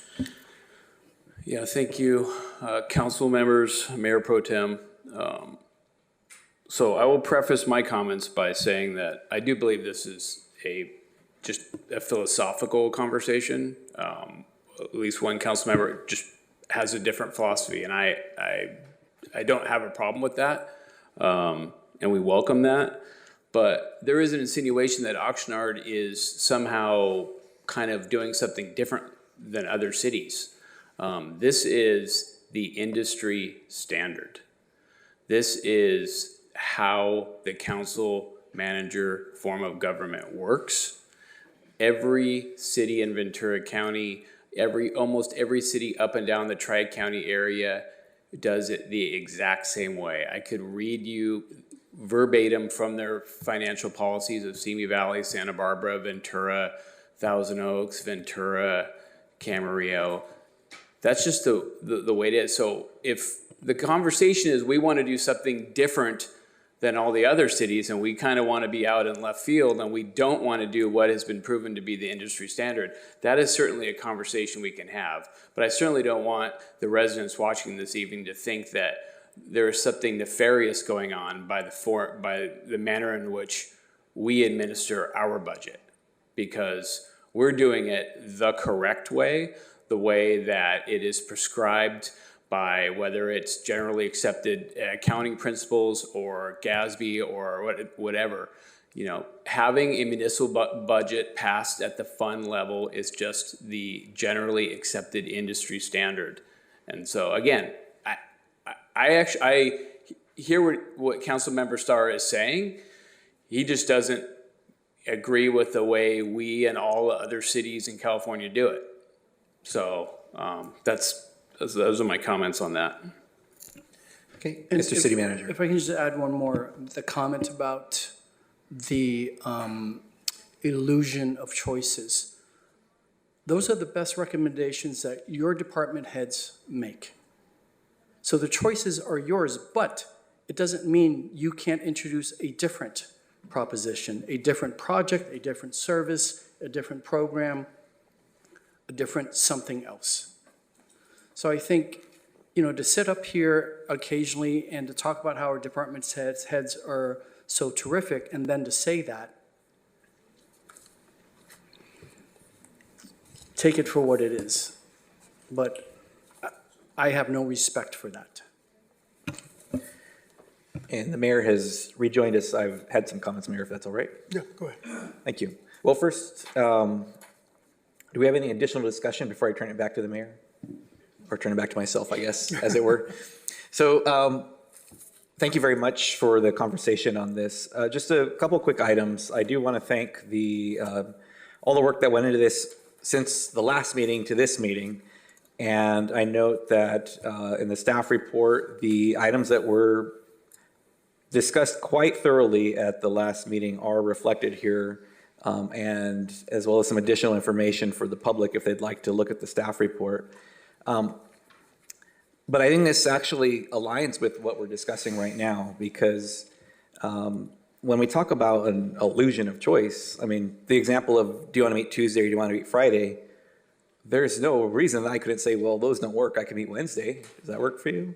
Or hey, let's talk next week, right? That's not, this isn't a binary discussion here. And likewise, the conversations we had last time about the additional appropriations, those are reflected in the staff report now. And yes, they were things that were presented to us, but at any time, I could have said, hey, in addition to what we're looking at for the citywide alley resurfacing and reconstruction, I would love if, Mr. Wolf, we could put $10,000 in delineators for protected bike lane or a separated bike lane, right? I could have done that, and if you all agreed with it, we could have added it in there. That's not an illusion of choice. That's us acting as the elected representatives, trying to reflect what those we represent could be well served by in this city. And that's what a lot of that discussion was last time. And Councilmember Starr, that's why I really wanted to engage you in that discussion around the youth programs, the overtime for community development, the police department, because that's what you were elected to do, to represent your constituents, the residents of District 3 on that, and you chose not to. In the 5-year priorities, you chose not to represent those people. And that's your prerogative, but in my opinion, that's a disservice to the people who elected you. And so in this discussion here, as it pertains to what we're talking about here, I could have asked for delineators. Y'all could have supported it. You could have said, no, sorry, we're not going to do that. And all right, that's what this process is. And that's what that process was. That's what happened. The way it's presented, we've given direction as a council, as the elected legislative body up here on what we want to happen in this year's upcoming budget. And it's reflected here, and that's what we have in front of us now. And it's the resolution is reflective of this is the budget we've given the staff, and they're going to do what they've been directed to do. And the last thing I want to share on this, Councilor Starr, you don't have to look at me, but look at every single one of the people, again, sitting in the audience right now. To say that we have an illusion of choice or that we are ornaments on a Christmas tree, these people who work day in and day out to serve this community, they put this together. They didn't give us the illusion of choice. They gave us their professional recommendation on what they need to continue to serve this community in the coming fiscal year. To throw a tantrum, to stomp our feet, to say, I don't like the way this is being done, I'm not going to participate. Look at them. And please understand that these people are professionals in their field, and they are serving this community, and they're serving us to do the work that we are elected to do for this community. So I just hope you hear those words. And lastly, as it pertains to the two items here, one is you had mentioned about paving, and you said something that is true, which is if we delay paving now, we're going to pay more for it later. And something that struck me after the meeting was, well, we had the chance to pave back in 2022 using a funding mechanism you disagreed with and sued over that and lost in court ultimately, but now we've lost that opportunity. The opportunity costs in that. And so I appreciate that you understand the importance of staying up on our paving, but that lawsuit cheated this community out of additional paving that could have been done since 2022 till now. And lastly, as it comes to Simi Valley, and you just mentioned it here, it reminded me when we met with the staff, you and me and Councilor Perello, in previewing this, you had mentioned about youth programs. And I'm hoping you can repeat what you had said at that meeting, your experience with youth programs growing up in Simi Valley and the outcomes that came from that. Can you repeat that? You recall?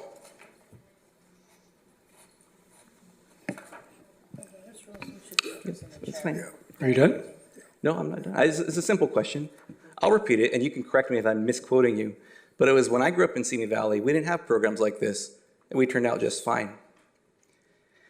When it comes to youth programs in the city of Oxnard and the city of Simi Valley, and I've worked in Simi Valley for years, these are not apples to apples comparisons here. The city of Simi Valley has some great programming for young people, and it serves that community well. Cities like Oxnard also need youth programming, but it's going to look different than it does for other communities that have different needs and different experiences. And I only bring that up so I hope you can reflect and internalize that statements like that, to me, that feels out of touch with this community and the people you represent, especially in neighborhoods like Colonia and Rose Park. They need more youth programming, or as much as they can get, so they have a diverse amount of opportunities to help them as they go through childhood in communities like Oxnard. So I don't want to harp on you. I don't want to feel like you're being dressed down. I hope you can understand truly how that affected me, those words that you stated. If I can just add And here. that's my comments, Mayor. Okay, Thank you. I think we're having some philosophical disagreements on the process, but if I can just ask for just pros and cons on this item, and if there's no further discussion, we can move forward with the, I'll move the recommended action, Mayor. with the recommendation. Any other discussion points, pros or cons? I could vote in favor of letter E, which is the resolution of the city council establishing an appropriation limit, which is basically the GAN limit, which we're required to do anyway. I can vote in favor of that. I'm going to vote against the rest of it. I believe that, I mean, last year I requested that we have a vote to commit the funds by department. If we're saying that, hey, our departments are giving great advice, all right, why don't we adopt that then? Let's adopt a budget by department. But couldn't get a second for that, and I don't think I'll get a second this time either. So at this point, my position stands. I don't believe we're really adopting a budget in the sense that I'm used to seeing them. Do you want to make a motion to move item E and take a vote on that, and then we'll do? Sure. Okay. Was there a second? Well, I'm dividing the question then. Okay, we'll amend it. We'll just, is there a second on separating the items and voting on E and then doing a separate vote on the rest of the items? That's fine. I'll second that. We can do a separate vote on E. I'm supportive of that. Madam Clerk, call for the vote on for item E. Councilwoman Rodriguez? Aye. Councilmember Starr? Yes. Mayor Pro Tem Teran? Yes. Councilwoman Basua? Councilmember Perallo? Councilwoman Bettis? Yes. Mayor MacArthur? Yes. And this motion carries 7-0. Thank you. Thank you. And if we can now take a vote on the rest of the items. Mayor Pro Tem and council members, if you can go ahead and cast your vote.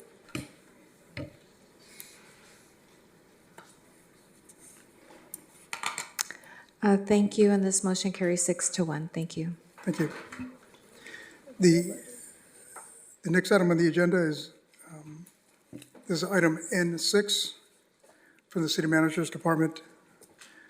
The subject report on Measure O and consideration of placing the renewal of a half-cent transactions, sales, and use tax measure on the November 3rd, 2026 ballot.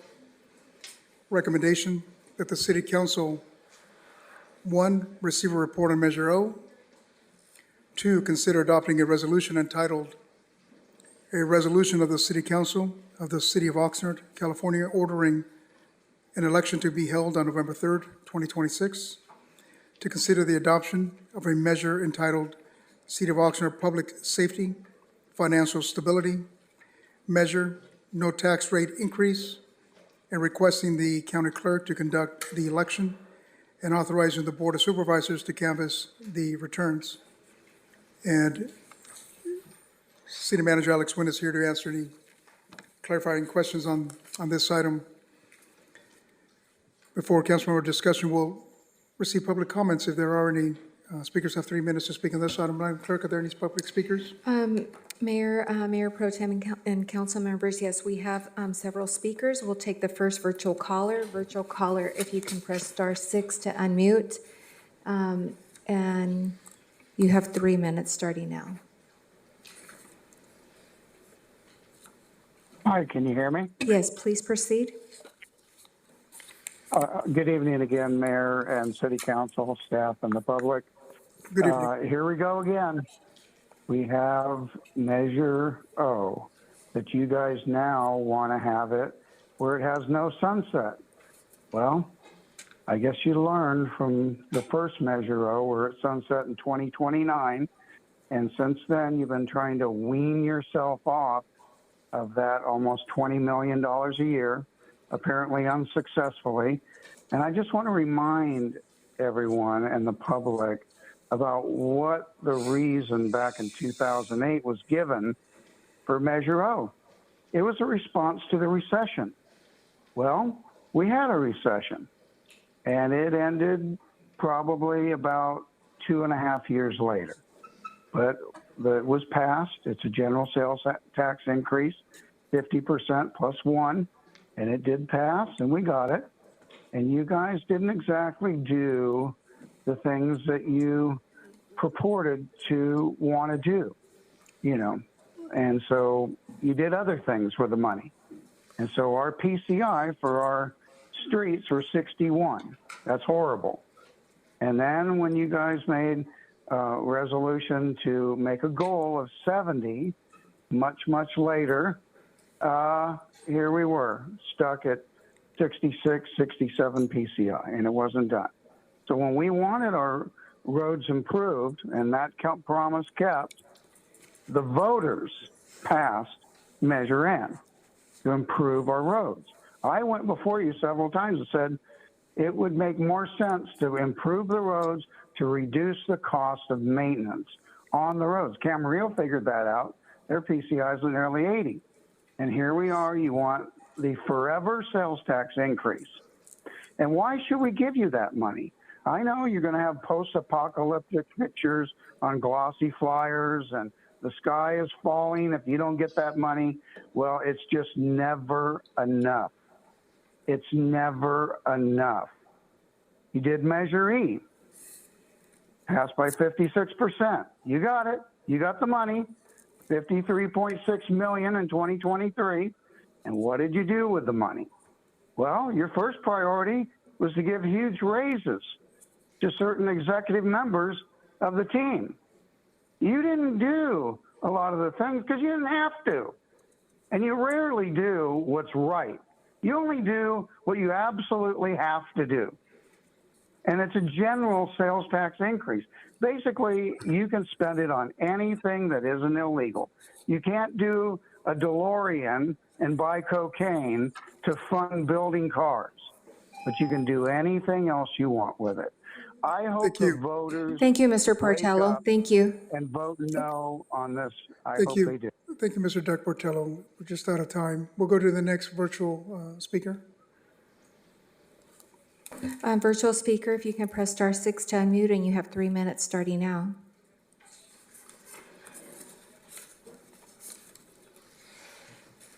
Hey, can you hear me? Yes, please proceed. Hi, Council, Mayor, Mayor Pro Tem, pleasure, everybody. Thanks for hanging in there. I know it's late. There's obviously been a lot of passion tonight, which means we all love our city a lot, which is a good thing. I just wanted to come in. I'll keep it short. Obviously, the money coming from this is used by the city for the city's purposes, and I think everybody's going to have an opinion on it. So I just want to voice that I would like my right to vote on the renewal, and that the public gets their right to vote on the renewal. There's a lot of material out there to see what it does, so everybody can make their own decisions. But I just want to put that out there. So thank you guys for your time. I appreciate it. Thank you. We'll go to the next virtual speaker. Virtual speaker, if you can press *6 to unmute, and you have 3 minutes starting now. You are unmuted. Good evening, everybody. Can you hear me? Yes. All right. My name is Randy Latimer. You guys saw me earlier, and I just wanted to thank you for sticking in there. It's going to be a long night for you guys, but I want to speak in support of Measure O. I'm a lifelong resident of Oxnard and a retiree enjoying my time in Oxnard. I live here. I worked here for 30 years. I am also the board president for the Police Activities League. So I've seen, Oxnard. I've been here for 61 years, and I've seen many changes. I've seen Oxnard, and working as a police officer, I've seen us lacking funding. I've seen youth programs not having enough funding to provide after-school programs for our youth. Being the PAL officer when I was, just like Mayor MacArthur, we saw kids come in every day and we gave them alternatives for things to do as opposed to going out and getting in trouble. I was also the board president for the Oxnard Drag Racing Against Gangs and Graffiti program, not directly funded by Measure O, but the officers who dedicate their time and their personal time, they were byproducts of having a healthy city, getting support. Once again, who votes to tax themselves? But growing up here, being a lifelong resident, staying here after retirement, and now, as you saw me earlier, trying to do amazing things at Heritage Square. We need a vibrant and healthy public safety force. We need potholes repaired. We need, more than anything, places for our young people to go, and that is our Police Activities League. That is our other youth programs, their senior programs that I've seen a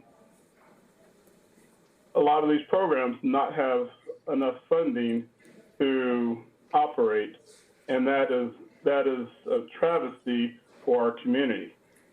I'm part of this community. I give back. My family gives back, and like I said, I'm willing to, vote for another measure, tax myself, but I believe in our community, and I would really hope that the council looks very closely at how. Thank you, Mr. Latimer. Your time is up. Thank you. Thank you, Randy. We'll go to the next virtual speaker.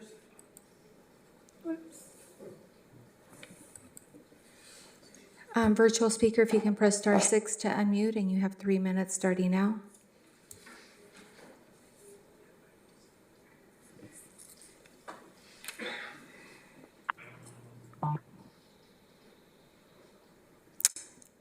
Good evening. Good evening, Mayor and council members. Can you hear me? Yes, we can hear you. Go ahead. Great. My name is Carrie, and I'm a proud resident in District 1. I'm calling this evening just to encourage the City Council to allow us residents to have a say in the future here in Oxnard. By voting to allow this ballot measure to be on the November ballot, we get to decide if there's things that we want to continue, how they've been, or simply put, to go backwards.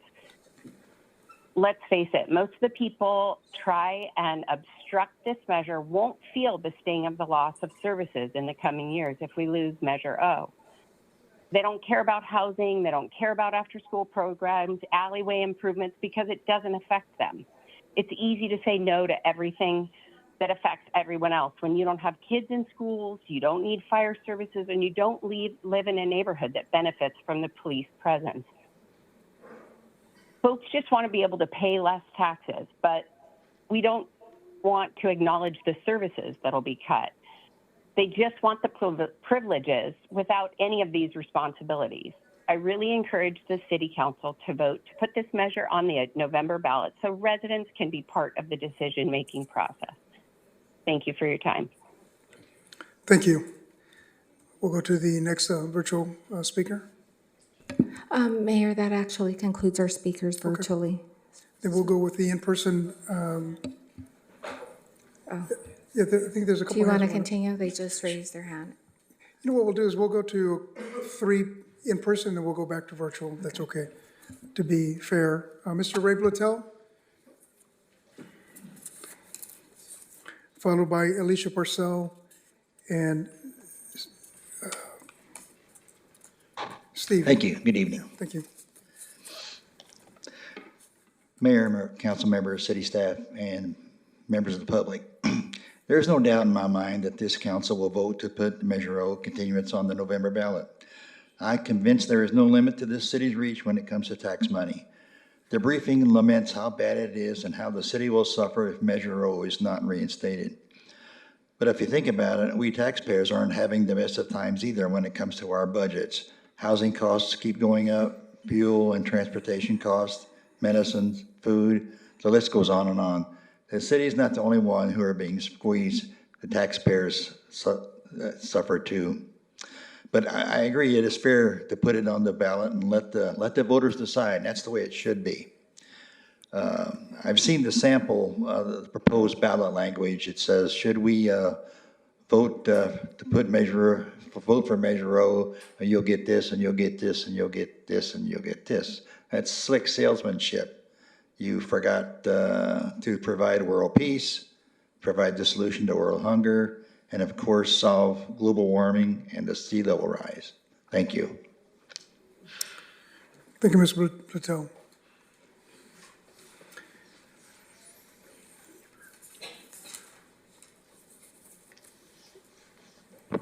Thanks, Alicia. Go ahead. So I'm sure it won't surprise you that I oppose this item, and it won't surprise me to see a 6-1 vote on it. You have Measure E, which is a huge sales tax boost. Even if you don't get to keep all the money from Amazon, that's still a huge boost. The city got a lot of money from COVID. It was a net gain financially. Every dollar that you take in taxes from the families that are struggling in the community is a dollar not putting food on the table or paying rent. Our sales tax is too high. Measure O should expire. What we have is a problem with allocation of resources. It's not a lack of funds. So this item has some partial survey results included. You got more of this year's survey information than you've gotten in past years, but my sources say there's still information missing. Last year, we won a public records lawsuit against the city to finally obtain one of the previous surveys that the city manager did with one of those undisclosed city manager approved contracts under $100,000, not put out to bid, sole source contracts. Once we got that questionnaire and we compared it to the info presented to the council on October 15th, 2019, the survey had another 38 questions that the council and the public didn't see. They didn't tell you that they used taxpayer funds to survey about our 2020 ballot measures. This item also mentions a February 25th survey, and council members were emailed partial results from that as well. The city manager didn't tell you. He asked about the favorability of each and every one of the council members by name on the survey. He kept that to himself. For this 2026 survey, 2 people who participated in it say that it asked about the favorability of the council member that represents their own district. And this survey, interestingly, was conducted just 2 weeks after the city manager's friend announced a recall attempt against the council member that city managers made clear he would like to not have. So what else is he doing that you don't know about? Do you think city manager and city attorney should be using public funds to survey about their bosses and then hide their data from you and the fact that it was done? So let's talk about the ballot question. State law requires it be true and impartial, prohibits it from being argumentative or prejudicial. But the city manager spent a lot of public funds for a survey to ensure that it violates all of those standards. It doesn't mention storm drains and illegal dumping, which were on the survey, because those just weren't prejudicial enough. That's why they're not in the ballot question. It just lists the top 10 things that a supermajority said were extremely important. So this is a bait and switch because there's no requirement to use the funds for those purposes. Thanks, Alicia.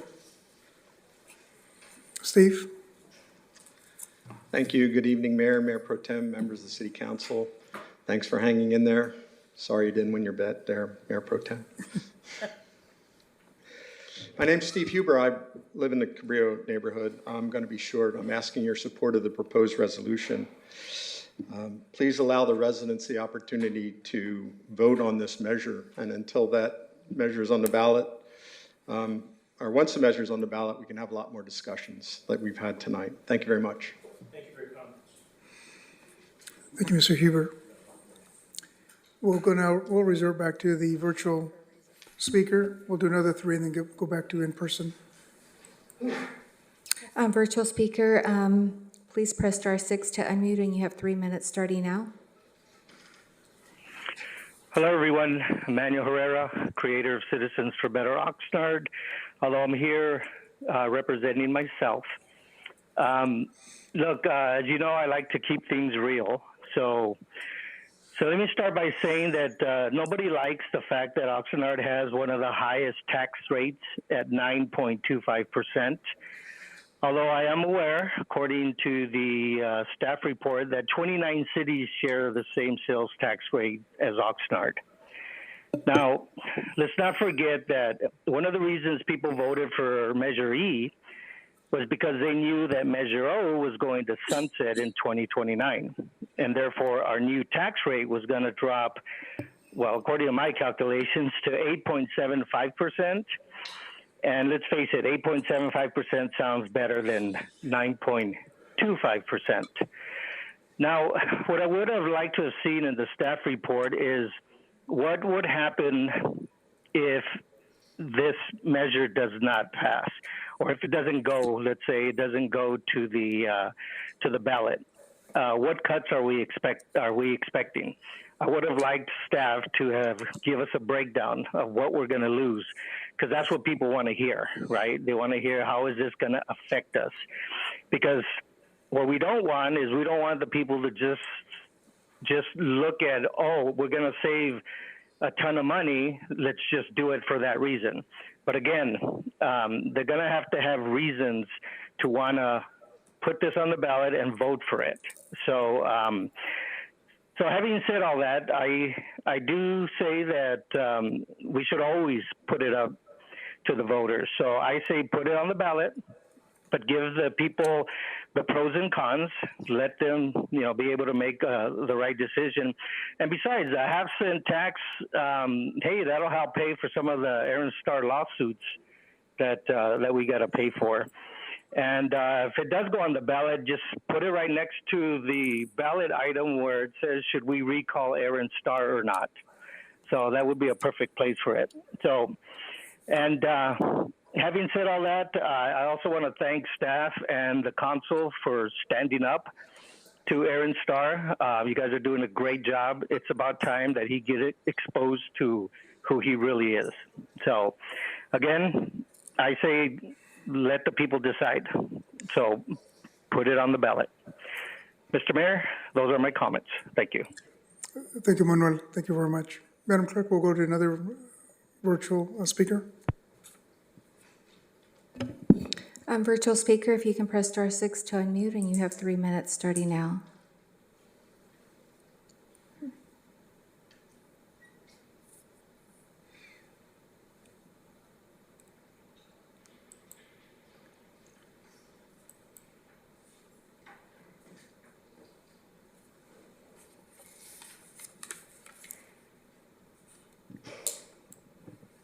Good evening, Mayor MacArthur and City Council members.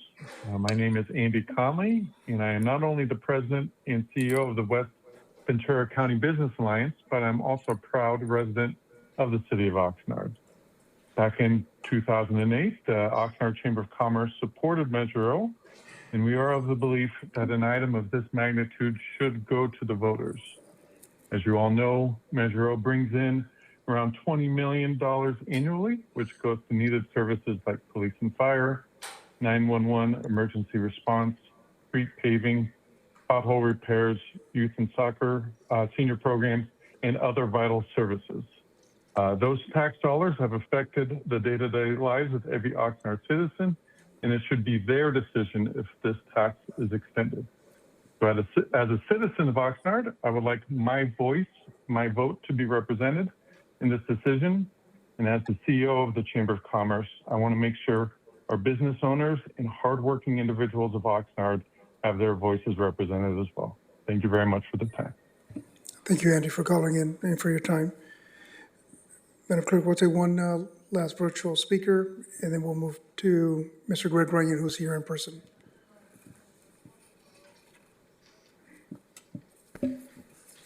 Virtual speaker, if you can press *6 to unmute, and you have 3 minutes starting now. Thank you. This is Tom Cady, and I am a 55-year resident of Oxnard, and I have seen the times when we've had financial challenges, and I'm not quite sure we've had all that many years where we've not had financial challenges. With that said, I would recommend that the council approve the recommendation of the staff to put Measure O on the ballot. I think addressing the needs of the city, both in terms of what those needs are and what the costs are a conversation that we ought to have with our community, and the way that is done in our society is the ballot box. Based on some of the earlier comments, I would expect this to be a unanimous vote by the city council to put it on there, with the apparent strong support for submitting items to the voter. Once again, I think I would like to see this be a unanimous vote by the city council. Thank you very much, and hopefully this wraps up the evening for you guys. That's why I don't miss city council meetings. Good night. Thanks, Mr. Tom Katie, for calling in. Yes, Mayor Pro Tem, go ahead. I just want to say before we go to the next speaker, I voted no for going past 10, so I can go home, right? Senior Pastor, go ahead. Good evening, Council, Mayor Pro Tem and Mayor. Clearly, this almost has to go to the voters, but I also think some of these comments are kind of amazing to me, because simply, we are a strong city manager government. And the city manager, it's his job to bring you things with an opinion, with a direction. It is your job to ask questions. It is not anybody's job, though, to insinuate that by doing his job, he's doing us a disservice. I'm going to be blunt. Alex, don't get mad at me. You all, if there's 4 of you up there who think he's doing such a bad job, you can vote him out. That's what council does. But you also can vote him in. He cannot give himself a pay raise without your approval. Now, maybe he could, but if you found out, that's a different story, right? In the same way, what's been presented to you tonight, I hope we don't spend another hour debating whether or not to put it up to vote. There's been too much of ideological debates up there instead of governing, which is of policy direction and doing that. You set policy, the city manager is supposed to put it out there. He cannot and he will not make Measure O do anything that it is not directed to do by the council, because he wants to keep his job. You may not like how he does it. That's different than somebody who is corrupt and those things. And anybody who's been on this council more than a few years has heard how many times that our city came out of the place that it was because of the leadership of our city manager's department. I don't agree with everything anybody does, but I don't want to disrespect people for doing their job. Your job is to put this thing to the ballot. Let's have a political debate at the polls, not from the dais. Thank you. Thanks, Senior Pastor. Madam Clerk, I think that concludes the in-person speakers, but we'll go to... That is correct, so we'll move on to the virtual speakers. Okay. Virtual speaker, if you can press *6 to unmute, and you have 3 minutes starting now.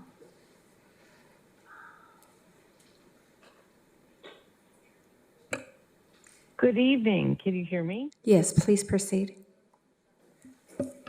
Good evening. My name is Stacy Miller. I'm a resident of Oxnard, someone who doesn't come before this council as a resident, yet I know many of you. Tonight's item is really important to speak to in light of what we're dealing with and feeling right now. We're watching decisions being made in Washington that affect our daily lives and with little or no input or explanation. It's frustrating. It feels wrong because it is wrong. Local government is supposed to be different. It's supposed to be closer to the people, more accountable, a place where our voices actually count. Tonight's item is not about whether to approve or not approve a tax measure. It's a question before the council that's simple. Do residents have the right to weigh in on their own tax dollars? I want to recognize Councilmember Starr's vote tonight on M1 and M2 because the people did not have the right to vote on it. California law is clear. Only voters can extend sales tax. Nearly 2,000 Oxnard community members took time to participate in the community outreach process. They showed up. They deserve a ballot. That's not predetermined outcome by this council. We have seen what happens when leaders decide that they know better than the people they represent. We don't do that in Oxnard. Whether you support or oppose Measure O, the answer tonight is really simple. Put it on the ballot. Let us as members of this community to decide. It's not up to you, it's up to us.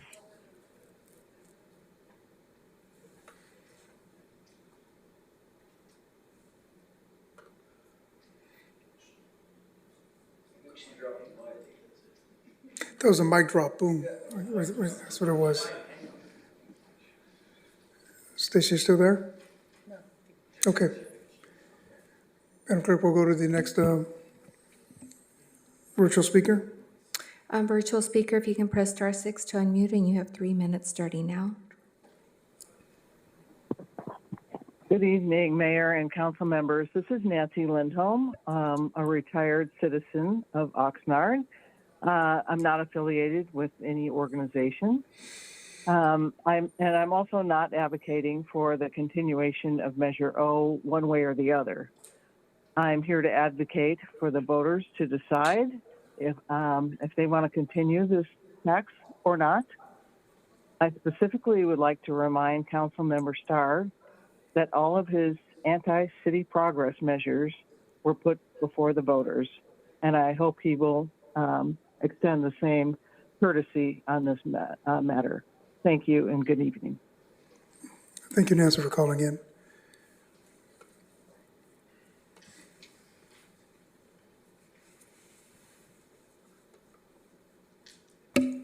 Virtual speaker, if you can press *6 to unmute, and you have 3 minutes starting now. Thank you. Good evening, Mayor, council staff. My name is Elizabeth Paniagua, lifelong resident of the city of Oxnard and mother of 4 young children. I'm here today not only to speak on my behalf, but that of my husband, extended family, and many friends. We all love Oxnard, and we see it as a hidden gem of this county. In addition, I'm also a 24-year experienced professional in state and local government, so I fully understand and sympathize with the complex decisions that you are faced with day to day running the city. We have ever increasing costs and program needs across our community. Measure O is a critical issue that has the potential to impact the future of thousands and thousands of Oxnard residents for years to come. It could provide public safety, improved critical infrastructure, and quality programs for all our families. Thousands of Oxnard residents like myself are invested in the city, its future, and want it to improve and keep growing for many years to come for our children. Oxnard residents should be allowed to personally make their decision about Measure O at the ballot box.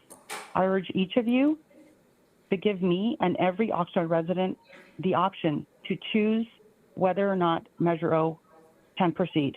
Thank you for your time. Thank you, Ms. Paniagua, for calling in. Madam Clerk, we'll go to the next virtual speaker.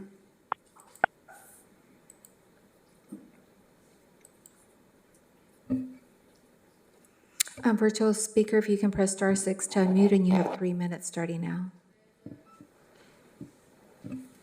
Hi, this is Debbie Mitchell. I have a question regarding Measure O. For one thing, I think it should definitely be on the ballot, but my reason for that is that I would much rather Oxnard have my tax funds than the county. And I have a concern that if we don't have this put on the ballot and we don't vote for it or we vote against it, that the county would say, hey, you know, they were paying this and we should get them to pay this and we'll tell them that. I would much more it stay that my tax dollars stay very, very local. Thank you. Thank you, Ms. Mitchell.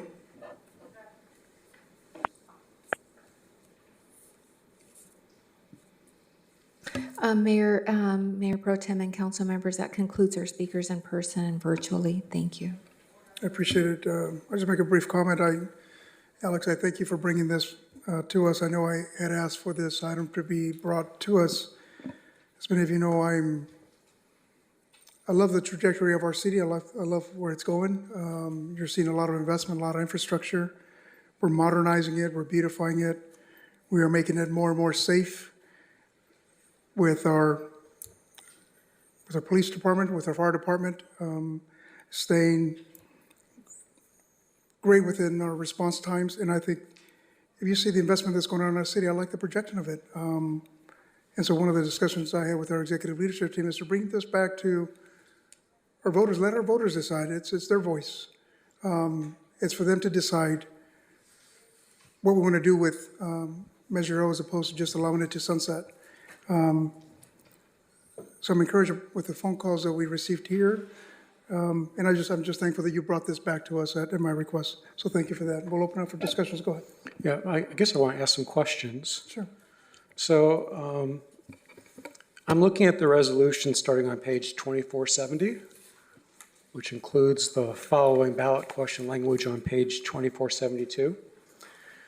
So I'll read it and then I'll ask my question. So the ballot title is City of Oxnard Public Safety, Financial Stability Measure, open paren, no tax rate increase, close paren.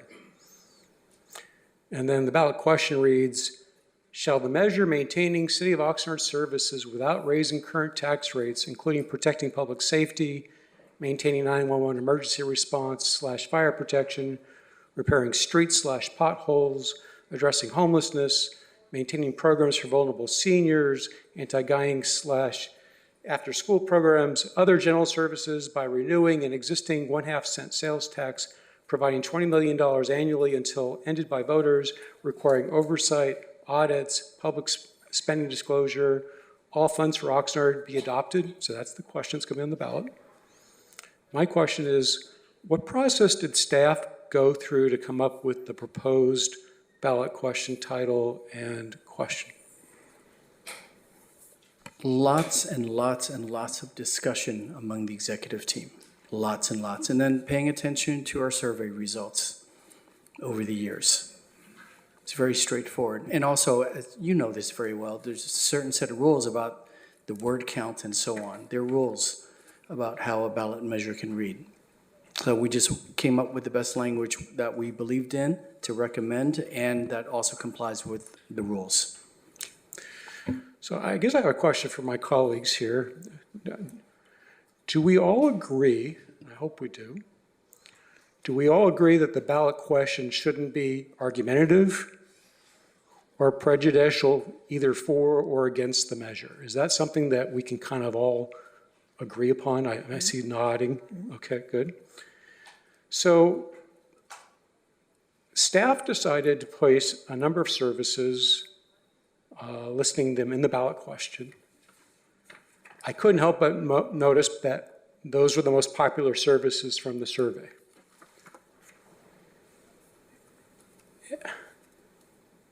And I think that it feels like we're putting our thumb on the scale. Why not come up with language that is so that the ballot argument is not argumentative? You can certainly talk about the merits of all these wonderful services in the ballot arguments. That would be appropriate. But it just seems inappropriate to me to put it into the ballot question itself. Let me give you an example of an argumentative ballot question that's prejudicial against the adoption, even though it's all true, and just see how you feel about it. So what if we were to call this City of Oxnard sales tax increase? And then the question would be, shall the measure funding City of Oxnard general expenses, including increased salaries and pensions for city management, city council travel costs, no bid contracts, litigation, lobbying Sacramento, code enforcement, existing debt service, and other general municipal purposes by permanently extending an existing 0.5% sales tax, providing $20 million annually be adopted. Can we all agree that that would be kind of prejudicial against the adoption of that measure? I think it would be. Isn't that the purpose of the arguments against that's on the ballot? Isn't No. there room for that? No, not on the ballot question itself. Right, but isn't there room on the ballot for So the put it argument there. against? Yeah, there's arguments, there's. Put it there instead. So let me suggest this. Here's a neutral way to write this. It's not argumentative. It's not prejudicial for or against. It just simply says the following. City of Oxnard sales tax extension, that's the name.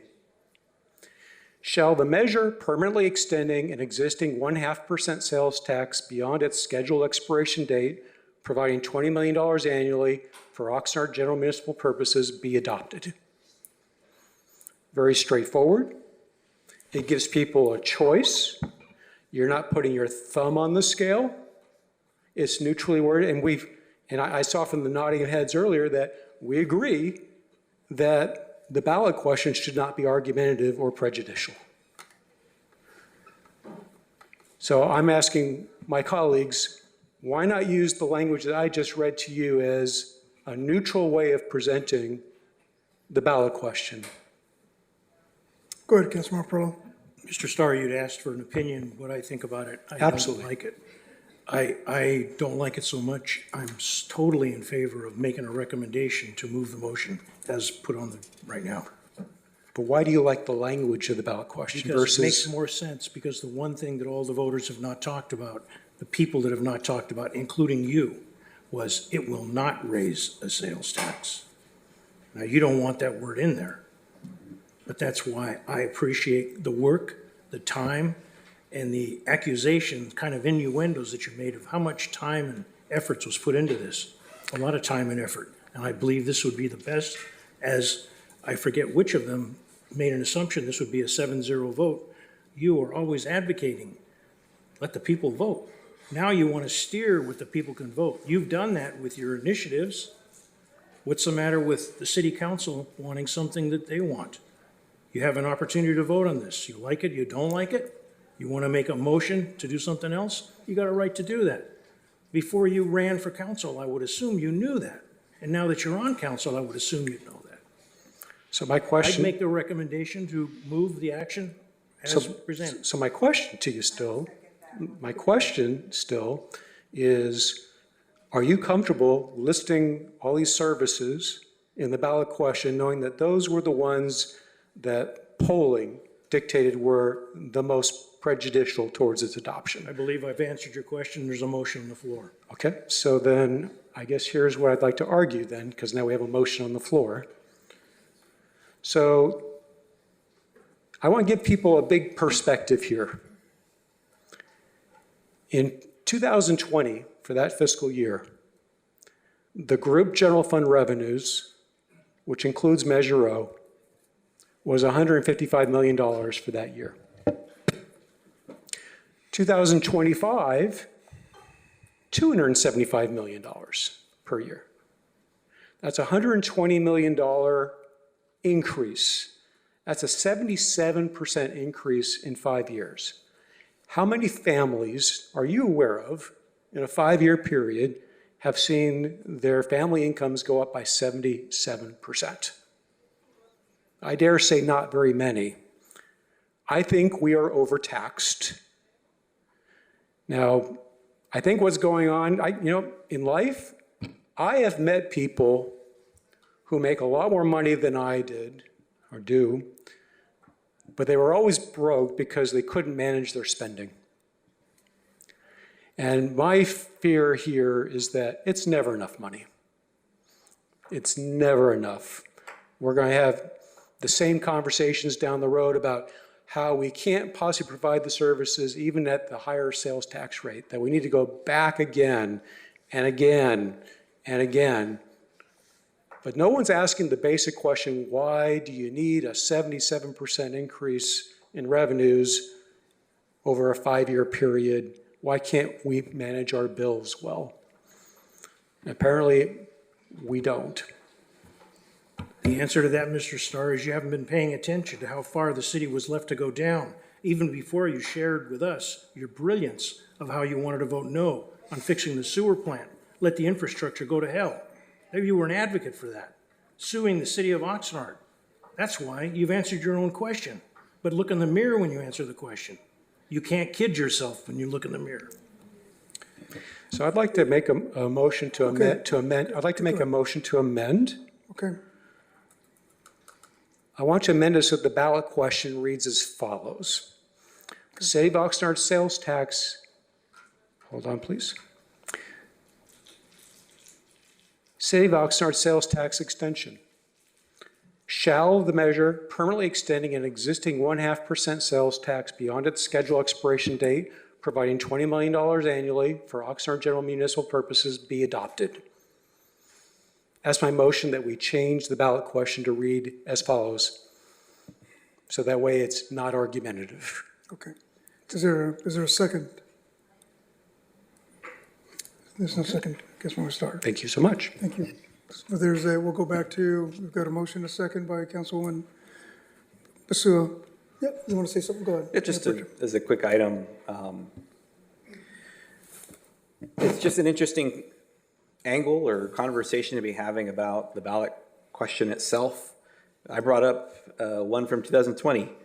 I won't say the name of the measure. I'll just read it. Shall the initiative ordinance to increase the powers of the city treasurer prohibit the city council from reducing the powers of the city treasurer, reduce the oversight authority of the city manager and director of finance, mandate the city treasurer's assumption of professional responsibilities with authority over the city's $523 million budget, $256 million investment portfolio, finance department, preparation and submittal of the annual municipal budget and professional financial operations of the city be adopted. And I seem to recall this was originally named the Fiscal Transparency and Accountability Act.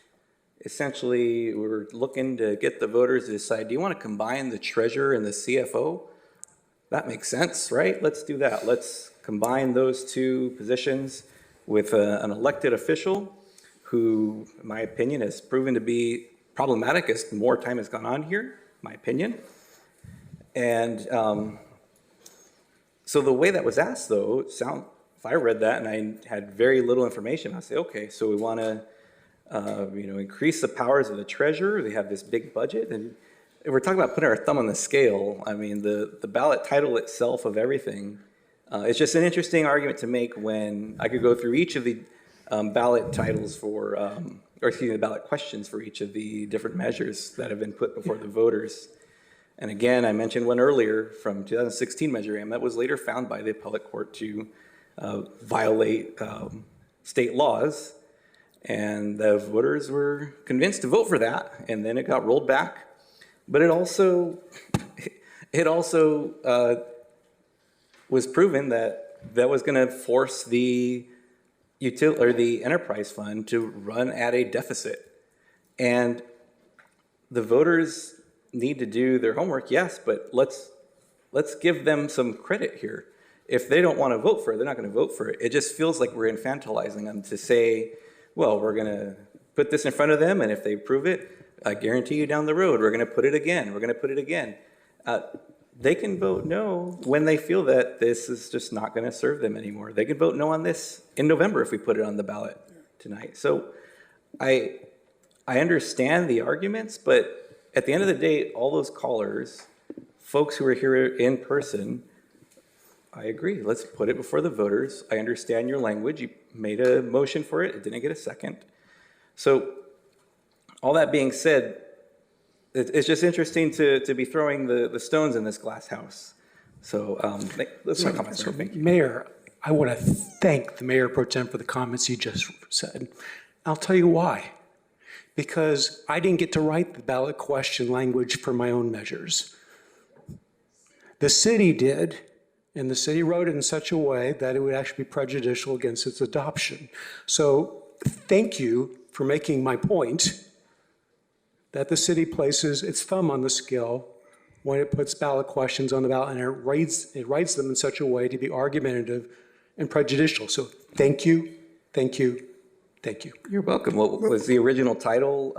Was I accurate on that? The Fiscal Transparency Accountability Act? Well, listen, if I can just intercede here, let's just Oh, stick we're gonna be to quiet now? Okay. the pros and the cons on this item.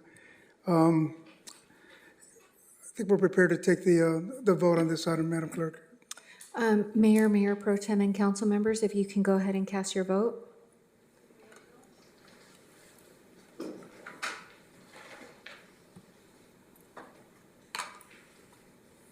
Thank you, and this motion carries 6-1. Thank you. I could have been persuaded to vote for this if we had neutral ballot question language.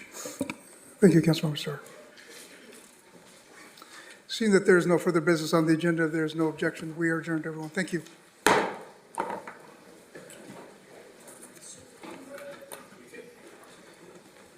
Lily, do you want?